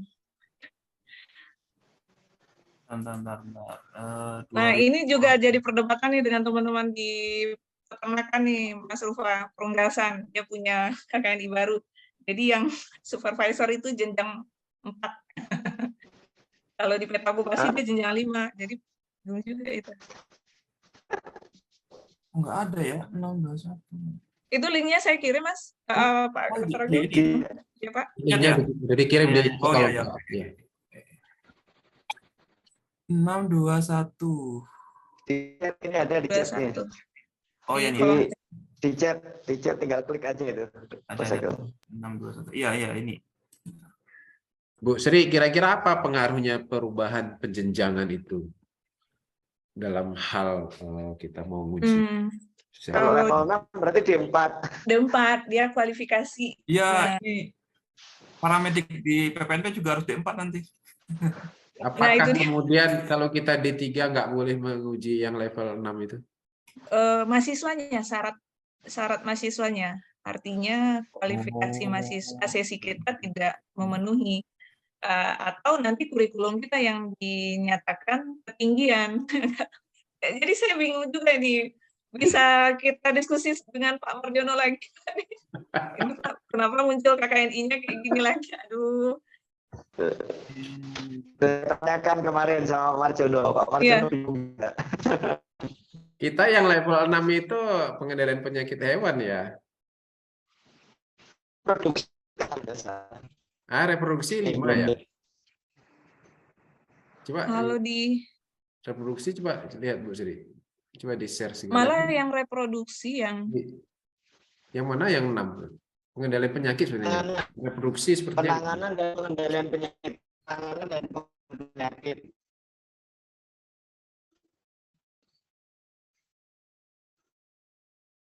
Perundingan jenjang 4.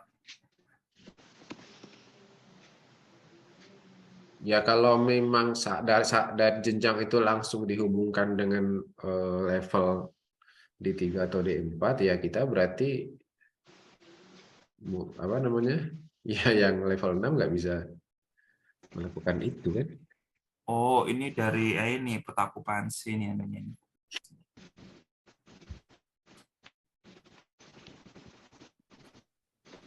Kalau di peta okupasi masih sama Pak Agung dengan yang kita bikin di ini, yang 2013, pemaketannya sama. Pemaketannya sama. Dia di jenjang 5. Makanya kemarin kita pas mengajukan pakai yang di peta okupasi. Jadi ya, aman. Baru nah ini.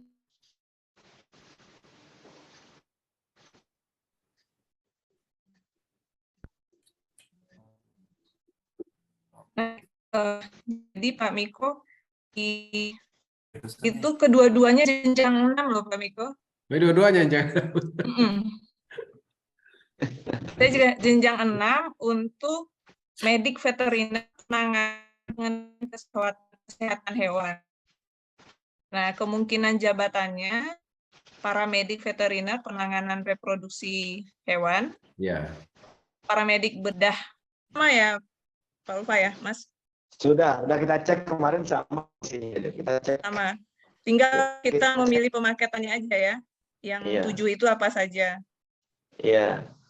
Yang pilihan kita pakai 7 yang 2013 pun ada semua di situ. Ada semua di apa? Dia ngacu ada ke sana semua ya. Iya. Ada semua di situ.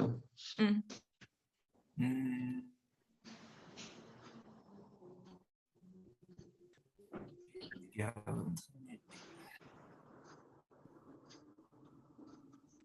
Ada 2 tuh SKKN, ada pakai 3 SKKNI dia, penanggulangan gangguan reproduksi SKKNI NAK PR0209.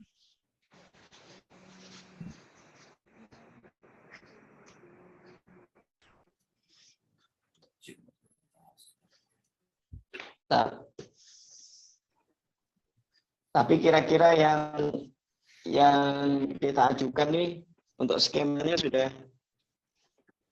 sudah oke belum di BNSP-nya atau apa yang perlu lagi? Berarti kalau yang pengendalian penyakit udah oke tuh. Berarti kita bisa aman karena sudah dijadikan peta skema okupasi nasional. Nah, yang reproduksi ini karena dia lisensi BNSP untuk LSP kita yang mengajukan belum ada okupasi nasional. Nah, ini yang agak berjuang kita sedikit memastikan karena kemarin itu dari verifikator masih pertanyaannya seputar itu. Ini ada KKNI baru, kenapa nggak pakai yang itu? Gitu. Kita pakai peta okupasi gitu ya, dengan masih yang ini. Nah, jadi tadi saking penasaran saya karena minggu yang lewat itu BNSP ke Fordekok, makanya tadi kita di Brandsmart juga lah ke Fordekok. Ternyata memang seperti yang kita bayangkan kemarin, Pak Ulfa. Jadi kalau di sana dibuatkan peta jaring antara SKKNI dengan kurikulum di Prodi. Jadi mereka bisa memperkecil unit unit yang dipakai dengan berita acara kesesuaian kurikulum dengan SKKNI. Luar biasa ternyata yang di Fordekok dokumennya, karena mereka orang kesehatan ya. Maka saya ke Fordekok itu dalam rangka ya karena teman-teman veteriner juga, karena gimana mereka melakukan uji ya. Karena hampir sama mungkin kalau mereka ke manusia, kita kan ke ini ya. Nah, memang sama yang disampaikan Agung tadi, kira-kira juga demikian. Memang ada syarat lulus wajib B karena kita kan di uji kompetensi membuktikan bahwa dia kompeten, bukan menilai dia kompeten apa tidak. Kalau menilai itu ada nilai 80, 90, tapi kalau membuktikan itu harus 100 gitu. Jadi yang ibaratnya syarat minimalnya mereka memang harus lulus dalam artian nilai B atau boleh IPK-nya 3.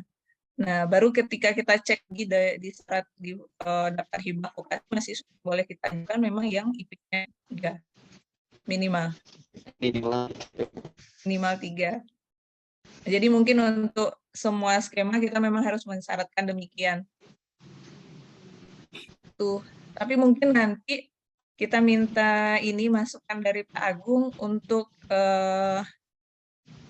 FRIA 01, 02, dan 03. Tadi yang baru ditampilkan kan 01 dan 03. Untuk di skenario itu, kalau tadi kan Pak Agung pakai 7 unit kompetensi yang mau utama ya, dipraktekkan ibaratnya didemonstrasikan. Nah, bagaimana kita menyusun skenario di IA 02 ya, FRIA 02 skenario. Kalau IA 01 kan lebih kepada unitnya seperti yang disampaikan Pak Agung tadi. Kemarin itu pesan asesor bagaimana kalau bisa terintegrasi itu skenario-nya bisa menyelesaikan beberapa unit kompetensi katanya. Nah, kemarin juga diingatkan misalnya dari yang nomor 8 sampai nomor 15 ya Pak. Ya. Nah itu kalau bisa dipilih 2 atau 3 unit kompetensi yang bisa mengintegrasikan yang lain itu jauh lebih baik. Misalnya kalau pekerjaannya bisa sekaligus dilakukan di skenario. Nah, jadi mungkin karena kami perdana Pak buat MUK-nya, ada nggak gambarannya di sana gimana gitu. Jadi teman-teman pada bingung juga, aduh ini gimana kalau cara menggabungkannya. Nah, termasuk kan tadi sebenarnya ini misalnya ya 9 teknik pengobatan nih. Iya, benar. Otomatis kan skenarionya pasti ada alat-alat gitu ya, ditulis biasa gitu ya. Langkah kerja nanti ini digabung nih. Tugasnya ini integrasi dari rekam medik, pembuatan rekam medik. Iya. Nah, nanti dimasukkan di sini. Gimana ya? Oh, jadi bisa di Zoom, contohnya kita bahas skenario 1, Pak. Yang ini. Ya, ini kan di 9, ini kan teknik pengobatan ya. Misalnya. Iya, benar. Kita cari 9 aja. Kalau yang ini ya, bentar. 02. 02.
Ini sama, oke, ini sama. Oke, ini kita ambil yang ini aja ya, memeriksa kepentingan ya. Tadi kan dari awal memeriksa kepentingan nih. Nah, misalnya saya unit kompetensinya memeriksa kepentingan. Ini kan dia kan unit komponen utama. Otomatis kan saya harus memasukkan juga unit komponen yang pendukung. Nah, kalau saya di sini memasukkannya itu adalah unit yang komunikasi. Komunikasi itu ya, oke, komunikasi ya. Nah, komunikasi. Jadi nanti 20 komunikasi itu nomor berapa?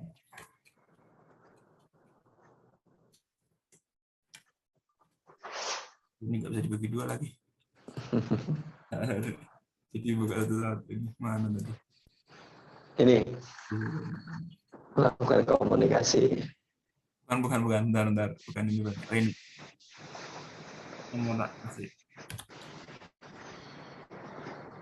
Komunikasi.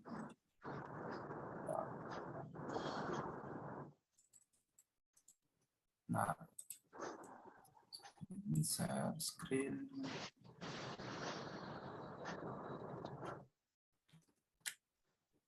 Ini ya tak ya, Madi? Iya, Pak. Ya ini kan kebuntingan ya. Kebuntingannya dia komponen kode 20 ya. Kemudian komunikasi itu 3. Nah, cara gabungannya sebenarnya nanti disisipkan di bagian KUK-nya nanti. Misalnya kalau di sini persiapan hewan sesuai dengan tujuan pemeriksaan. Kalau tugas ini kan dia kan kalimatnya kalimat perintah. Nah, nanti di sini kemudian nanti unsur dimasukkan nanti KUK dari yang komunikasi nanti. Nah, ini juga bisa saja akan berbeda dengan yang PPNP nanti ya. Misalnya bisa saja di sini PPNP pengennya yang unsur keselamatan kerja. Keselamatan kerja. Bisa saja. Karena memang tergantung dari pemetaan dari asesor yang ada di PPNP kayak gitu misalnya. Ya, makanya nanti pada saat dia menjelaskan tugas nanti ya ini juga harus ada kayak gitu. Misalnya ya siapkan hewan sesuai dengan tujuan pemeriksaan. Ini kenali budaya dan karakter pemunikan. Nah di sini nanti kita pada asesor nanti juga akan memberikan kan kalau kita berikan seperti ini kan mahasiswa kan juga kurang paham ya karena kita kan pakai bahasa yang di KUK. Nah, di sini kita contohkan aja, misalnya nih, kalau di Surabaya, kalau misalnya kita mau menyiapkan hewan, gitu ya, kita mau ngambil sapi, ternyata orang tersebut tidak bisa bahasa Indonesia misalnya, orangnya orang Madura. Nah, apa yang Anda lakukan kan begitu biasanya. Nah, di sini nanti akan ada yang namanya observasi TMS tadi, kontingensi. Jadi kalau misalnya ada kejadian kalau ternyata pemilik sapinya ini tidak bisa bahasa Indonesia, apa yang Anda lakukan? Nah, misalnya mahasiswa menjawab, nanti akan memanggil tetangganya misalnya yang bisa bahasa Indonesia untuk menyampaikan maksud dan tujuan kan. Nah, kemudian juga nanti ini kan ada komunikasi dilakukan dengan pesan yang jelas. Nah, nanti pada saat pengidentifikasi kebuntingan, nanti mahasiswa itu disuruh melakukan menjelaskan penjelasan dan hasilnya, komunikasinya dengan jelas ya. Kalau misalnya nanti kan kalau misalnya situ ada peternaknya nanti ya ada role play-nya atau temennya gitu ya yang sebagai peternaknya nanti ya dia harus jelaskan dengan urut dengan tepat kayak gitu. Kemudian juga nanti kalau misalnya nanti kita juga beli role play dari peternaknya ini adalah misalnya kita kasih nih lulusan SD, antara lulusan SD dengan yang kuliah kan pasti akan beda metode komunikasinya ya. Betul. Nanti di sini bisa terlihat nanti. Jadi misalnya kalau yang lulusan SD digunakan bahasa yang sangat sederhana kayak gitu misalnya. Yang bisa contohnya seperti itu karena ini kenapa kami menginputkan komunikasi di sini karena pada saat kebuntingan ada identifikasi kebuntingan ini. Nah, ini kan harus menyampaikan atau mengkomunikasikannya dengan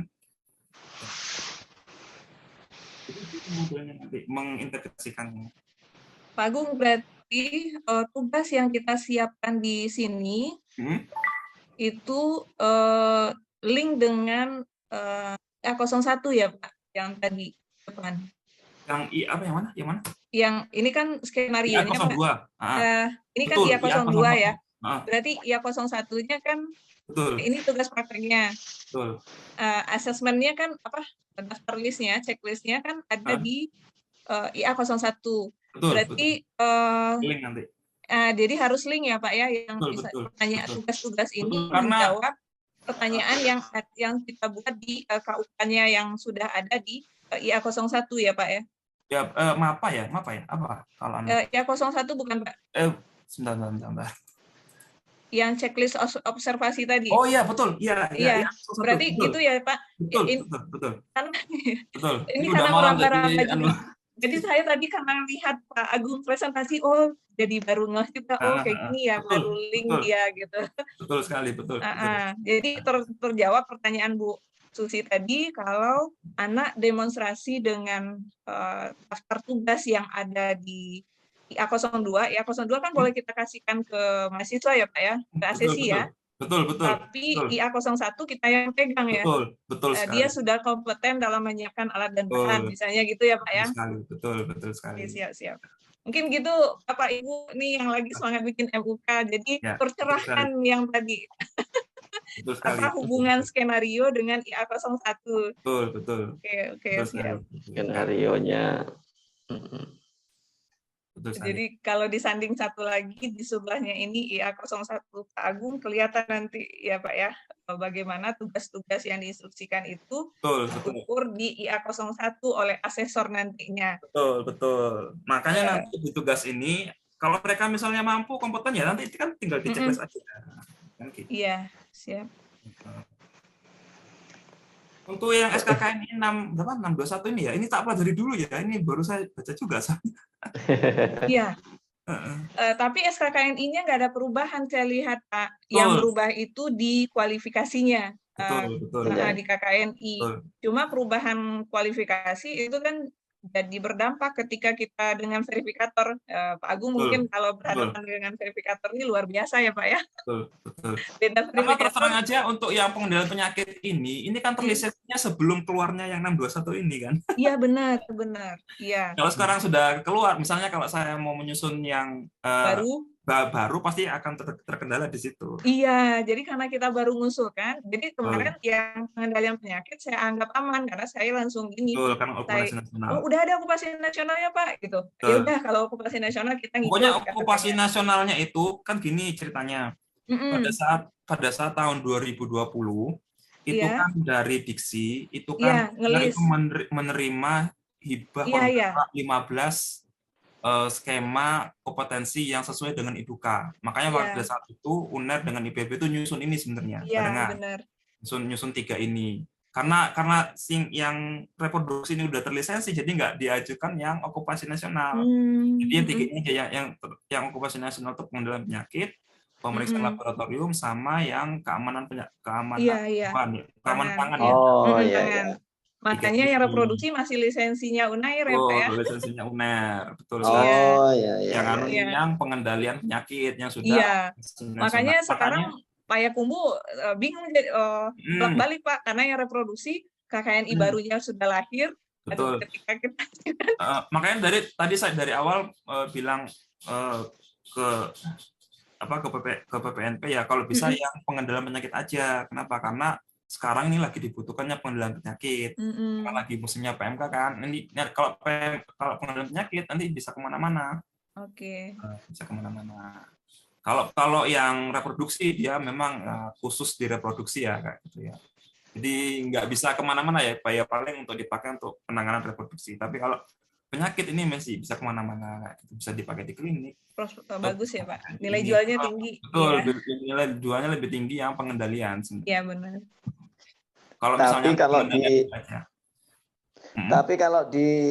Tapi kalau dari mahasiswa itu banyak minatnya di reproduksi. Gitu ya? Minat reproduksi banyak juga. Iya. Iya. Solusinya PPNP harus D4 supaya nanti level 6 kan begitu. Iya, jadi saya bingung nih dengan KKNI baru ini Pak. Iya. Nah ini juga kami juga di UNER nih kan D3 kan nih harus dipaksa ke D4 tahun depan nih, kalau nggak tutup nanti.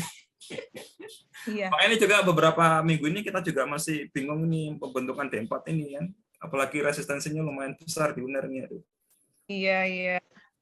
Ya saya ngelihatnya gitu, kok muncul KKNI, maksudnya gini, peta okupasi 2019 sudah disusun oleh para pakar yang sama. Betul. Nah, kenapa di 2020 muncul lagi KKNI? Nah, apa ya? Harusnya kan, aduh, rasa-rasanya gimana kita yang bingung ya, yang pengguna ya Pak ya. Betul. Ini sama. Jadi saya kemarin sampai ini sama Pak ini di BNSP Pak Waka. Pak, ini sebenarnya kasihan kami yang rakyat kecil ini loh Pak. Maksudnya jadi diuber ke sini dan ke sana. Sementara beliau di atas kan yang ngambil, yang bikin kebijakan. Nah, okupasi 2019 diminta jadi ajuan. Nah, kemudian kenapa muncul lagi KKNI yang berbeda lagi dengan yang ada di peta okupasi. Nah, jadi sama Kementerian Pertanian Pak yang mengeluarkan gitu loh. Iya, pusing kita jadinya. Jadi mungkin reproduksi yang agak berjuang nih LSP Pak. Mungkin nanti yang reproduksi mungkin aja ya carry apa terakhir aja, tapi diutamakannya pengendalian dulu. Iya. Supaya apa? Supaya nanti supaya mahasiswa itu nanti kalau udah lulus bisa dapat apa SIPP ya, apa surat praktik gitu ya. Iya, iya. Surat izin praktek paramedik. Nah. Oke. Pokoknya luar biasa materi dari Pak Agung. Mudah-mudahan teman-teman ini kita sharing aja. Saya juga masih belajar kok. Saya juga baru pahamnya itu ya di tahun 2021 kemarin. Karena kan memang kadang ada master asesor yang beda sendiri pandangannya. Iya, benar. Ada yang lebih lugas dalam menyampaikan, ada yang agak ribet ya, Pak ya. Betul. Dulu saya yang pertama itu yang ngajar itu poin Bapak yang ini 5 dimensi dari Pak Beni, Pak. Jadi yang mana? Yang 5 dimensi tadi. Itu dari master asesor. Master asesor Pak Beni bukan? Oh, bukan. Orangnya orang ini, orang pariwisata. Tapi kayaknya dipakai semua master asesor kayaknya ya. Iya, udah dipakai. Nah. Jadi memang master asesor tuh kadang ada yang ini, ada yang tapi yang jelas nih yang Pak sampai dari pariwisata ini betul-betul jelas beliau. Karena memang beliau salah satu master asesor yang pertama mungkin ya yang jadi master gitu ya. Jadi lebih luas lah. Dulu saya awal-awal itu master asesornya dari psikologi dengan dari teknik industri ya, jadi agak bingung gitu ya, ngawang gitu. Tapi setelah diajar sama beliau ini yang dari pariwisata, jadi lebih dapat lainnya. Hasilnya untuk menyusun. Pak, sudah jam 10 nih Pak Miko, Pak Kaprodi. Iya. Ya, ini luar biasa diskusinya ya, karena semangat luar biasa. Ya, demi mahasiswa ya, apalagi sekarang kan supaya mahasiswa bisa ini ya, bisa praktik gitu ya, bisa mau nggak mau memang harus segera dibuat, memang harus segera ini. Ya, kita sebagai institusi pendidikan kan harus bisa memfasilitasi ya. Iya benar, Pak Dr. Agung. Oke lah, ini kalau barangkali kita cukupkanlah di sini ya, Dr. Agung, teman-teman Bapak Ibu semuanya, karena waktu juga ya. Barangkali sudah cukup banyak pencerahan yang disampaikan oleh Dr. Agung, dan ini mudah-mudahan mempermudah kita dalam menyiapkan mulai dari sampai nanti pelaksanaan. Kalau rezeki witness ya di waktu dekat di PPNP, mudah-mudahan ada rezekinya walaupun antrinya panjang ya, mudah-mudahan. Betul. Benar aja dari awal tahun itu pengajuannya nggak ada kabar sama sekali. Dari awal tahun ya, kita benar. Nggak tahu lah ini. Benar Pak Agung. Itu sampai Pak Wakanya yang membana gitu. Kita mohon antri ya Bu gitu. Iya, aduh. Sama badannya. Oke, makasih banyak ini Dr. Agung, Bu Sri. Iya, sama-sama. Iya, ini sudah mulai. Nanti kalau misalnya kita diskusi lagi gitu nggak apa-apa. Iya. Ya, mudah-mudahan nanti ya kalau ya ke depan pasti akan ada kendala atau semacam diskusi lanjutan lah tentang pelaksanaan ini. Nanti mudah-mudahan kita bisa saling share lah antar. Pasti. Saya terbuka lebar kok. Iya. Terima kasih. Iya, sama-sama. Matur nuwun. Sama-sama. Terima kasih Bu Sri. Akhir aja lah ini ya, sudah jam 10. Ya, saya juga dapat ilmu baru juga nih yang 621 nih. Iya. Oke. Makasih banyak Bapak.